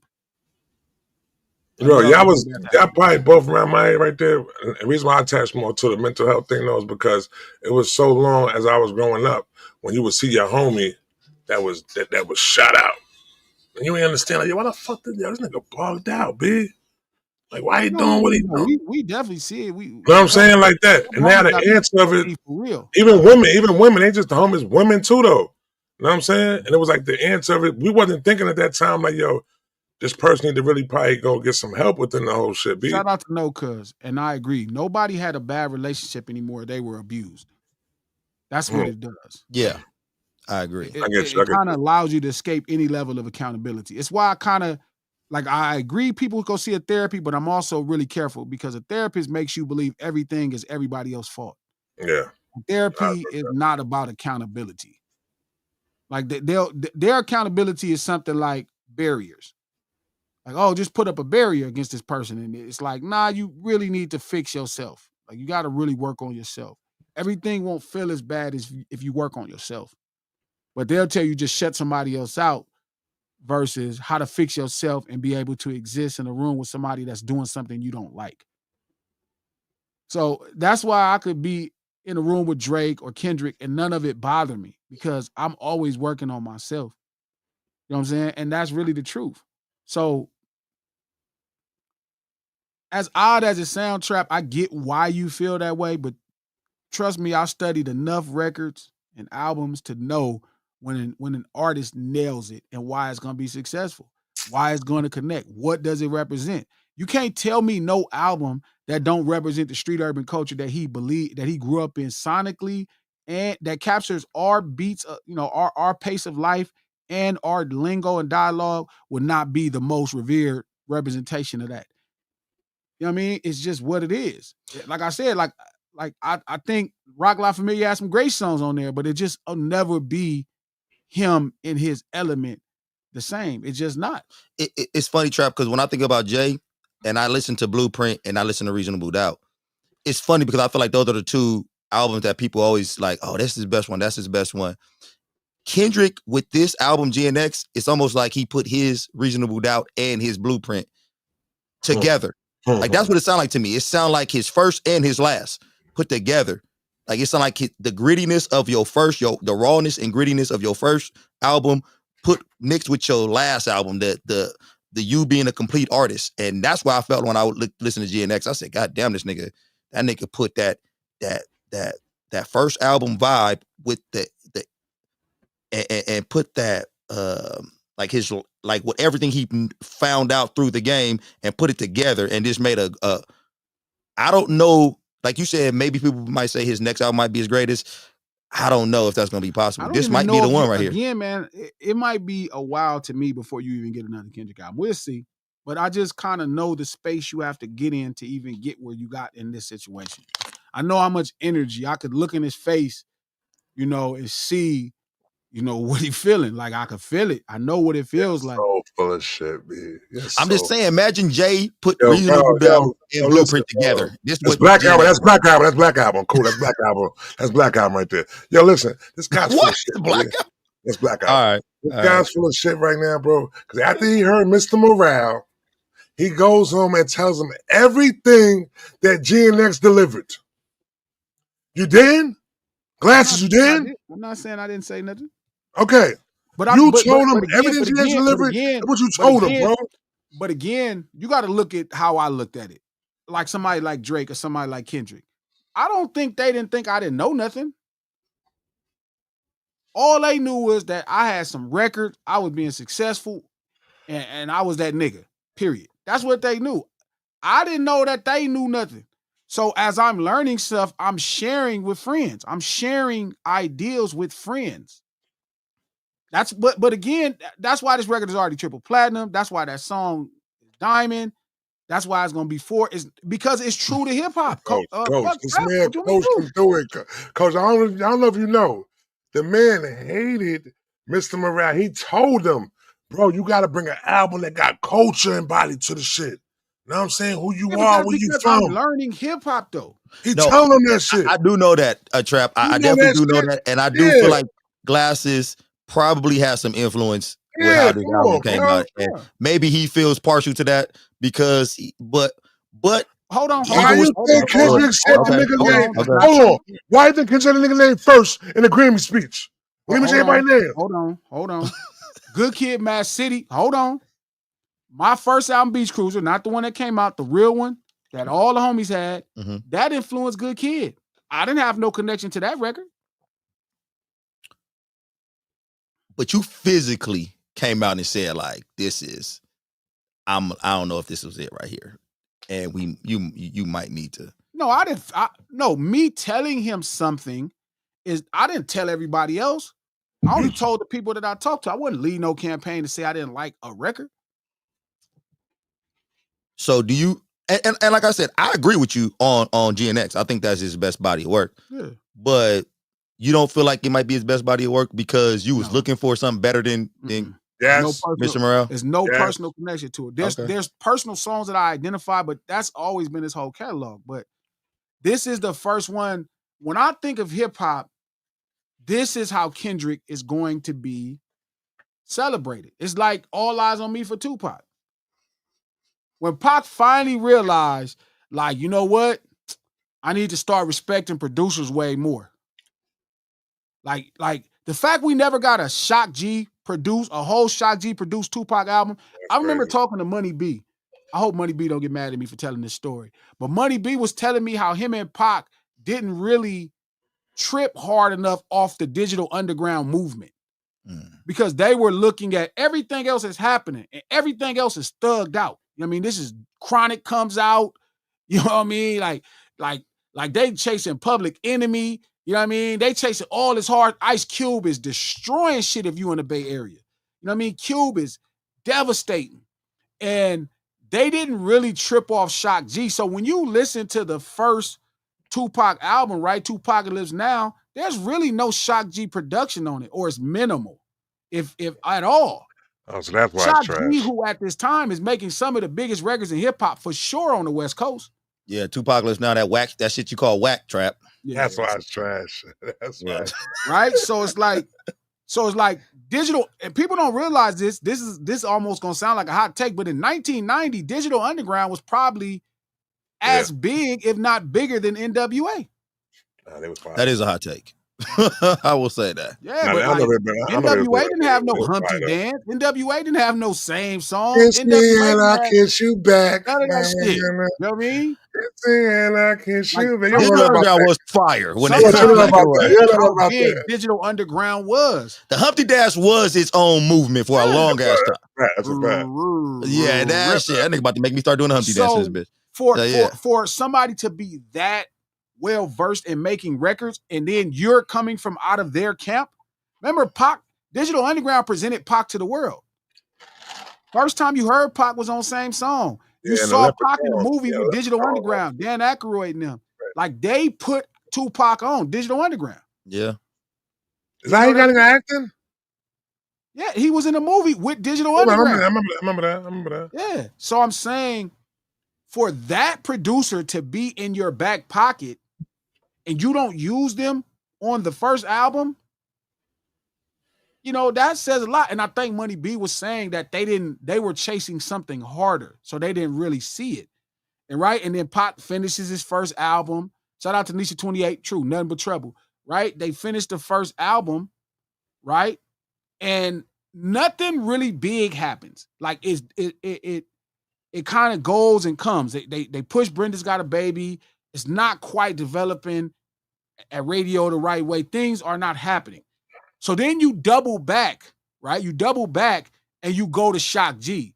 And then Shock G gives you your first solo hit record. So you leave from Shock G, who puts you on the same song. That's a hit record. One of a few hit records, right? From Digital Underground. You go do your own thing, right? Because you got your deal. And nothing, you know, you don't get big records out of it, I should say. You get a profile, but you don't get big records. You're like, all right. So then you go to Shock G. Shock G is putting you on a song. This is Shock G's song. This is a Digital Underground song. People don't know I Get Around is a Digital Underground song. No, was it? Was it for real? Money B told me. It came across. I always thought it was. Sure. I always thought it was. Right. And then so, you know, you rap on that song, right? You rap on that song, and now you got your first solo hit record. But all around, what you I Get Around is my first solo hit record. But he had Brenda Got a Baby came out before that though, right? But Brenda Got a Baby didn't blow up. Like it was more of like kind of did. No. Kind of did. No. That shit was on Rap City. That shit was on Rap City every day. That's not. I know, but that's not. She was on the radio, New York. At least in New York, y'all wasn't fucking on the West Coast because y'all was mad. He shot the video on the East Coast, which y'all was mad about. We didn't even know that. Over there. We didn't even know that part, Trap. Not in 1991. We even know that. We fucked with it. We fucked with it over here. I'm not saying you didn't like the song. I'm saying a national hit. Charted. Who? No, what did I Get Around probably did chart higher than that. That's a fact. That's not even close. But Trap, what the fuck is wrong with you? Nah, because I feel like Brenda Got a Baby was because you know why? Brenda Got Baby had a lot of storyline to the shit though. Yeah, At the it time was in New based York, off a real story in New York. exactly. So it kind of hit different in New York. We understood what I'm saying, like the impact of what the song was. It might not have charted, but what he was talking about was like front page. Was a New York story. Yeah. Yeah, Again, I think he got connection to audience. yeah. Right. Chart. It didn't chart on the big charts, but it did make the hot rap songs chart at 3. Brenda Got a Baby. Yep. The hot rap songs. That's big. That's big, man. B. That's big. Hey, Trap, I actually think people start liking Brenda Got a Baby more after. Yeah, I agree. Pac. Later. Yeah, like later. People go back and they talk because none of us. He was on it from the jump, bro, because the story just came out, bro. Like, Here the you story go. came out like that. Listen. I Get Around was number 11 in the country of all records. Oh damn, yeah, you got it. That's crazy. All records. You got it. I'm right? done. Like not rap records, not 3 rap. I'm talking Hot every record 100. was number 11. Hot 100. It went 11. That's crazy. Number 11. So that's crazy. I say that to say, like, I think he started respecting producers more. Like he saw that and then he kept doing it. But back to GNX, it's why All Eyes on Me was such a great work. It was the work, like same with GNX. So anyway, rewind back to I digress to the original point. It would be hard for me to be jealous of Drake or Kendrick. I really felt like they put in more work than me. Like I really felt like at the beginning, they put in way more work than me in the business of making records. So I could never be jealous. That's like me being jealous at Coach and shit because he could play basketball better or he got muscles and shit. This nigga been working out. He works out for a living. How could I be jealous of something that if I wanted to achieve it, I would put in the work he put in? So even though some people could look at other successful people and be like, oh, that person's successful, you feel me? I also understand that there's something they put in to be successful. I'm not voided of the information. Maybe if I didn't know no better, I could be jealous. You know what I mean? I feel like real niggas don't really get jealous though. Nah, bro. I gotta hate my body. You know it's something you could do to do that. Yeah, I don't feel like. I feel like it's especially your peers. It look really bad when you get jealous of your peers too. It look terrible. I tell niggas all the time. Niggas talking about, yo, you hating. Yo, bro, that shit don't fit me, B. You know what I'm saying? That hate, I can't hate on nobody. I can never hate on nobody. I know who I am. So I'm never gonna do that. I big people up, B. I'm more person big people up when they at where they at though. It's funny that you said that, Trap, that you know who you are. Because when Glasses is saying all this shit, it come across more that because he understand himself. Exactly. Less than, of Drake and them doing putting in a lot of work, but more that he knew that he wouldn't put in the work they was doing. And they go like, I ain't even doing. I don't even deserve what they got right now. That's how I felt.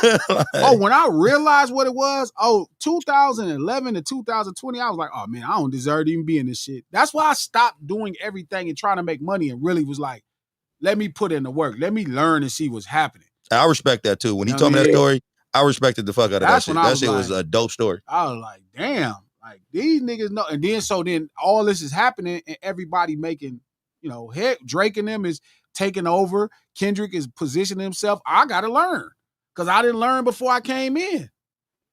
And then I just started learning and I made it my business to know. So now a lot of my confidence comes because I am aware. Like I've done a lot of measuring and I did the work. So I was telling KD, there's no way possible I could be jealous of homie. Like it just wouldn't make sense. Like I think he earned everything he got. I said, I get it. You feel like I'm mad at him because the little homie putting belt to ass and I just keep making fun of him. I said he just keep going out like a goofball. It ain't nothing personal, fool. He just goofy and it's funny. Motherfuckers can't see, yo, bro. How you? That's why my brother get me mad so much though, B. And I think that my brother so much really he don't want to cheer for the nigga at all, but he got to because he fuck with him like that though. Know what I'm saying? And it's like, yo, like, bro, you don't see this, you don't find shit as being. I'm gonna judge you right now. If I ask you this question right now, and depending on the way you're gonna answer this question, I'm gonna look at you crazy, B. I tell you like that. And I ask him a question, he be like, well, I don't think you should be doing it like that, but I'm just, bro, listen, bro. Stop trying to find a fight for this man, B. The man doing corny shit. Cut it out, bro. That's it, bro. Hey, but Trap, G, we living in some weird times right now, though. Yeah. Definitely are. I'm going to be honest with you, nigga. I'm glad we're going to finish off this conversation, too. Let me hit these super chats. Okay. Shout out to DMac215. Thank you for the $5. Glasses, I'm a fan of you as a podcaster. 25 and 16 is weird. That's definitely creepy. To me, it is at 25, but I don't know. Some 25-year-olds is different, so I ain't finna get into that. Shout out to Kevin Ali. Thank you for the $5, my boy. Jay-Z doesn't care about what these niggas think. The only person whose opinion might influence him going public is Beyonce, assuming that's his son. Good point. I don't agree with that.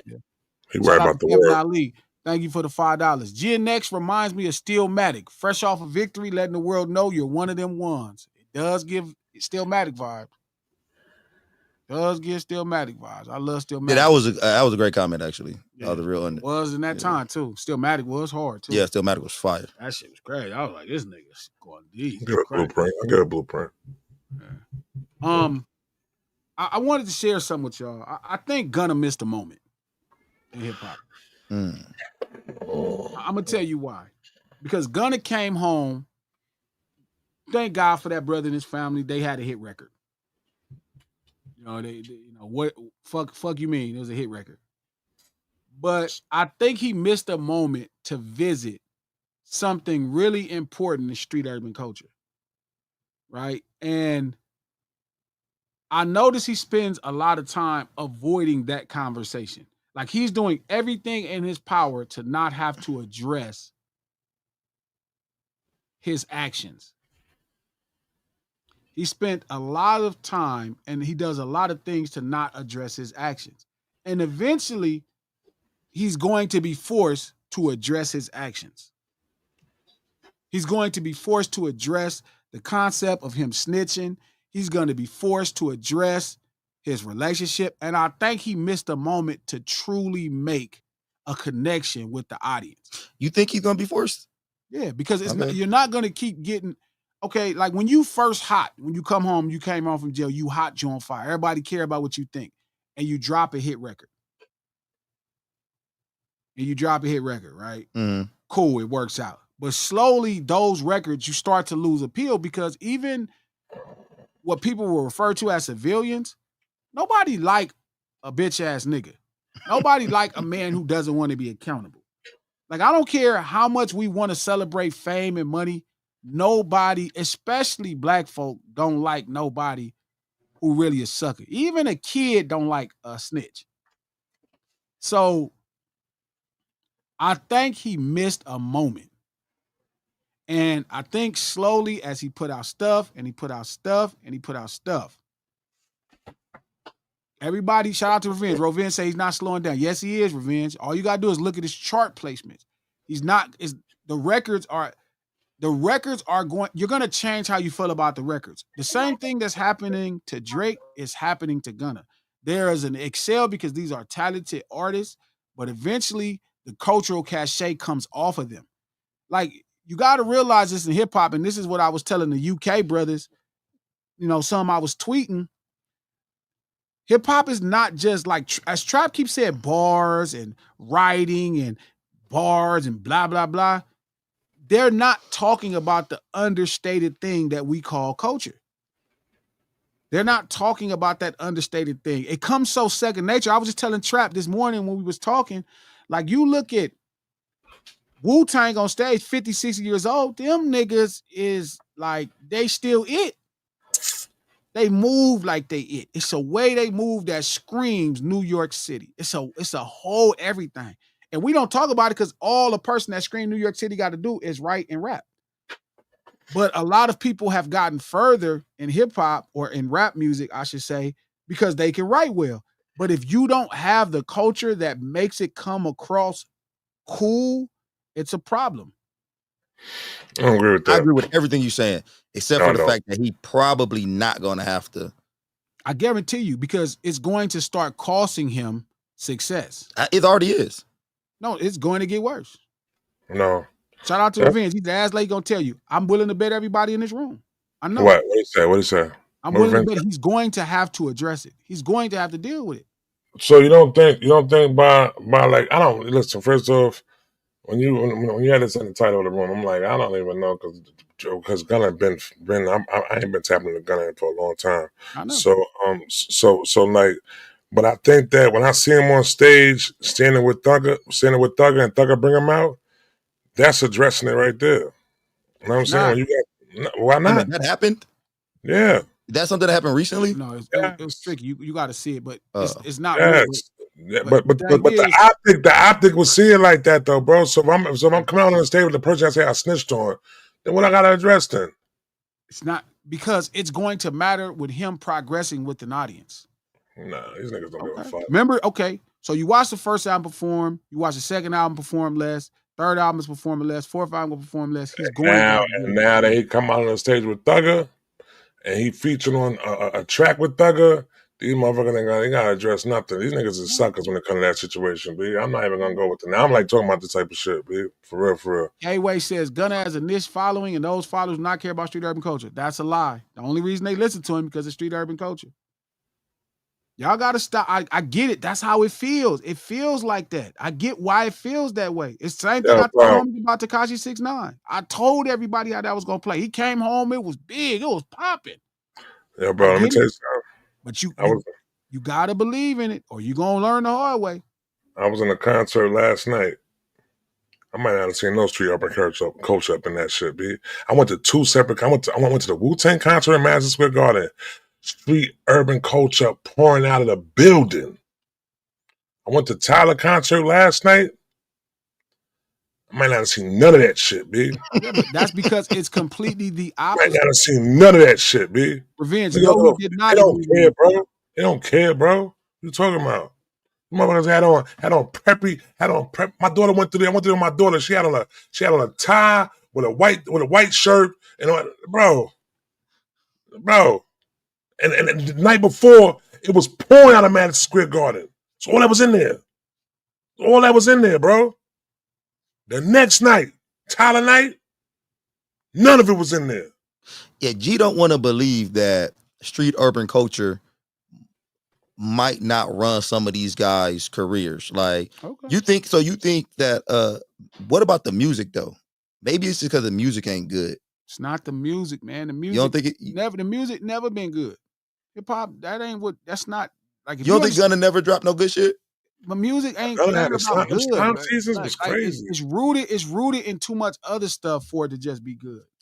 Man, it's funny because I'm kind of on the fence in this because I see what you're saying because 6ix9ine did have a crazy fall off after and Gunna do look like it's happening to Gunna too. And it wasn't happening when it first came on. It wasn't.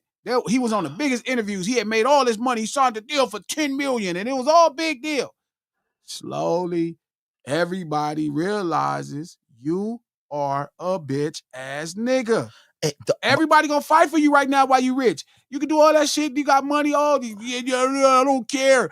You will start to care because if you snitch, your kids gonna call you a snitch if they grew up how we grew up. First time you argue, it's going to come down to this. And I think he missed a moment to really do something special in hip hop to just pursue what he thought was going to make him some money. And you got super valid points, and your points are great. And you could be right. I don't know, but my only problem with that with everything you're saying is Bobby Shmurda. Like, what the fuck? That nigga did everything right, came back out, and now he washed too. Shout out to Jamal Omar. Thank you for the $20. Some tacos on me. Much love, homie. Appreciate that. Shout out to Nisha28, $20. Yes, you do owe me a burrito. I believe the Clips was going to do 200, but 112 with no big label backing and the chef's kiss. Thanks, gentlemen. Trap did say that if it's at 112, we already know. No Sitters Live, lunch hour, every Monday, Wednesday, and Friday right here at Digital Soapbox. Thank y'all for stopping by. We back here on Monday. I think we'll only be on the No Sitters by Glasses Malone page, so make sure y'all subscribe to that page ASAP. Get them likes up before we jet up out of here. We do this stream to support the No Ceilings podcast, executive produced by Charlamagne the God, the Black Effect Podcast Network, and iHeart. We finna get about this thing, man. Make sure y'all go listen to that Conversations on the Tuesday this weekend while you ain't doing nothing. Conversations on the Tuesday, just the No Ceilings podcast. Go listen to that. Much love and see y'all Monday. Easy.